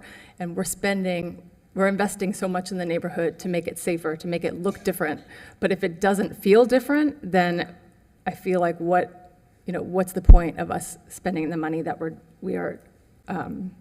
So Mr. Rugen and I have talked to the police chief a little bit just about ideas the three of us have had of things that might, be able to address some of these concerns. The cameras obviously would be big. I know the police chief is talking about a drone program. There are some nuisance properties that we might be able to purchase as the CRA. Perhaps a pilot program with additional officers similar to what we're doing downtown that is really working well to be able to address it in the few blocks that this is happening. We know that where it's happening. We're getting calls of, the shot spotters are getting 20 rounds in one weekend in daylight. And so this is not an acceptable way for people to have to live. It's not a warm welcome for our new businesses that are coming to the neighborhood. And so for me, it's the top of concern. I also spent last night and this morning talking to people. I wasn't there with you on Tamarin and 7th, but people are really scared. People in the neighborhood are calling, and I don't know what else to tell them. I think it's something that we have to address as a board together. I think if these additional resources are needed, I had asked Ms. Johnson if we could perhaps have a workshop or something to discuss it, because I know that I'm just one vote in terms of the budget, but it's not something I think we can wait until October to address. So I appreciate you coming tonight, Mr. Humber, and addressing us, and I hope that we can also just continue to find solutions as a board to help make it safer for everybody. So that's all I have. Thank you. Commissioner Lambert. Thank you so much. Commissioner Fox, thank you for those comments, and I definitely support, hearing and addressing, hearing those solutions and addressing those issues together as a dais. And Lamont, thank you so much for coming in and sharing that firsthand experience. It is extremely disheartening to hear about that situation, and we want to correct it, and we want to make sure that people feel safe in this neighborhood and throughout our city. So thank you for staying with us and being able to share your feelings and be passionate about it. I wanted to extend my condolences to the city and to the Jacobson family. For those of us who knew Bill Jacobson, he was a legend in this city. He was an Army veteran when he came to the area, a recent Army veteran.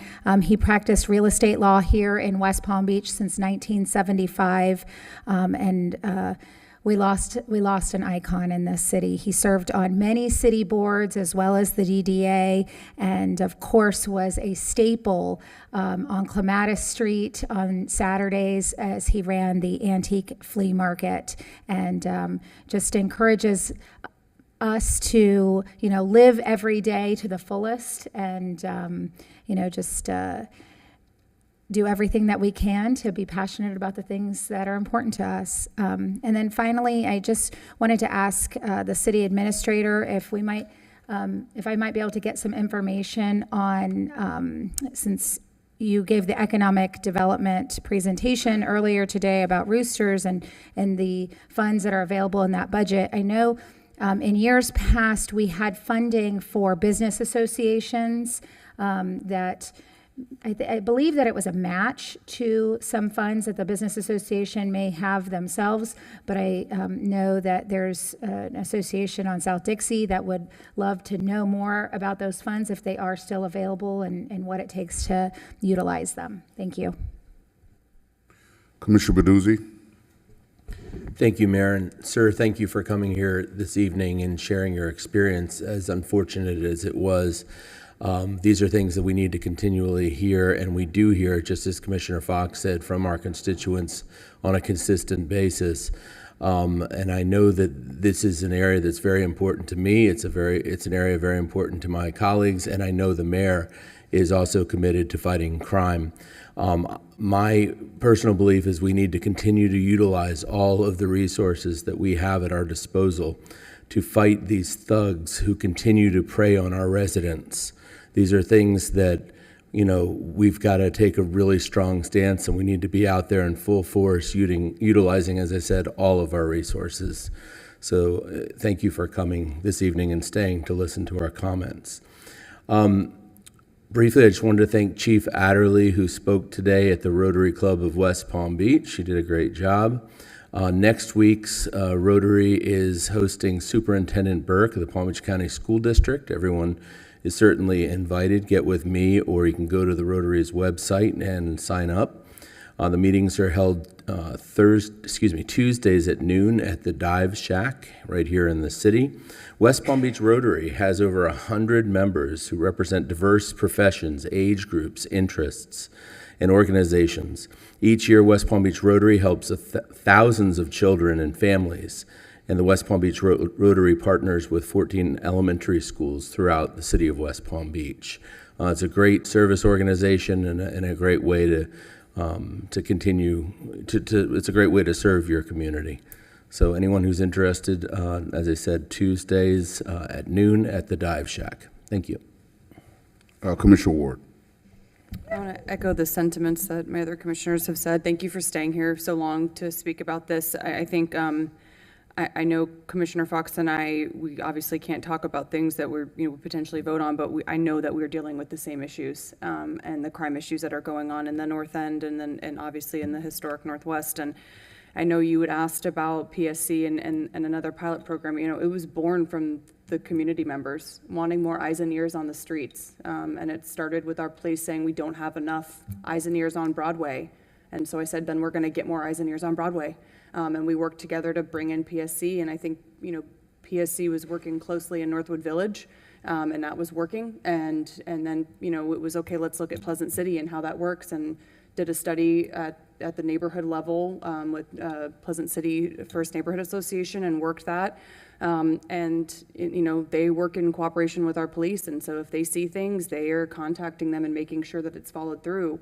I think that, drones, I know I've talked to the police about that. It's been brought up at our police meetings. I think that's a phenomenal way to look at how can we use technology to our benefit so that we have, CCTV all over the place. Because I know that we can't always talk about where our cameras are, but a drone would certainly be helpful, and they're less expensive now, so I think that we should really look into that. But we need to hold ourselves accountable and making sure that we're getting our officers out there. I think that having bikes and electric bikes are fantastic in the downtown area. Let's get them in the North End. Let's get them in historic Northwest, out of their cars and next to the people, talking to them and making sure that they know that they're present versus being in a car. I think it would be helpful, and I know that we've got safety restrictions, but we have to figure it out, because we can't keep saying we'll figure it out. Another life is lost, another situation happens, and we are making so much progress, especially in the historic Northwest, and I don't want it to be for nothing. I want them to have prosperous businesses in there and making sure that they know that their community within is just as strong as anywhere else in the city, and it's very important. So thank you for staying and speaking. And speaking of community engagement, we had our BMUD discussions, and I just wanted to follow up on that. I think it was a phenomenal turnout at the different meetings, and the first one at Manatee Lagoon was extraordinarily well attended, but we also made sure that we had them in other areas, and I just want to keep talking about that because I think it's a great project, and I'm excited to see what happens with it, and I hope my other commissioners and mayor are paying attention to it, because I think it's going to create huge revitalization on the Broadway business corridor, as I like to call it. Our Meet the Chief meeting, if you're interested, I know we have people that come out from Tamarind area as well, even though it's in the Bravo section, is tomorrow. We delayed it from last week. It's Wednesday, 21st, 6:30, Gaines Park Community Center. I know I've talked about, we're having a lot of issues along Dixie with small crime and heavily in Pleasant City. So I expect a decent turnout tomorrow with that, but it's every month, second Wednesday of the month, 6:30 at Gaines Park Community Center, and the chief is almost always there. And then just to reiterate what Edwin had said about Project Uplift, it is this Saturday, February 24th, from 9:45 to 12 at 911 9th Street and cleanup project. Thanks. All right, thank you. Thank you, Lamont, for your patience. Thank you for sharing your heartfelt sentiments. We will certainly follow up with the police chief and continue to look for out-of-the-box measures to address the issue. I always say that public safety is job one, and no matter what your zip code is, what your neighborhood is, what your community is, you deserve to live in a safe, secure environment. And if we aren't doing that, we have to do better. We have to do better. We can't have people living anywhere in our city and not feeling safe. We can't let the bad guys win. So we will follow up, and thank you again for your patience, and we will certainly get back to you. I did want to start off my comments with an expression of condolences to the Jacobson family. Bill was a near and dear personal friend of mine, and it's sad to see him go, but my only comfort is that he's in a better place. He's not in pain. And so to his wife, Catherine, to his stepchildren, his brother, sister-in-law, thoughts and prayers are with them each and every day. But the city will miss him sorely. He loved the city, and his fingerprints are all over many different projects throughout the city. We lost a good one. Tomorrow morning, I'll be hosting a roundtable on homelessness. We have, I believe, about 100 people signed up to attend. It's at 10 a.m. at the Mandel Library.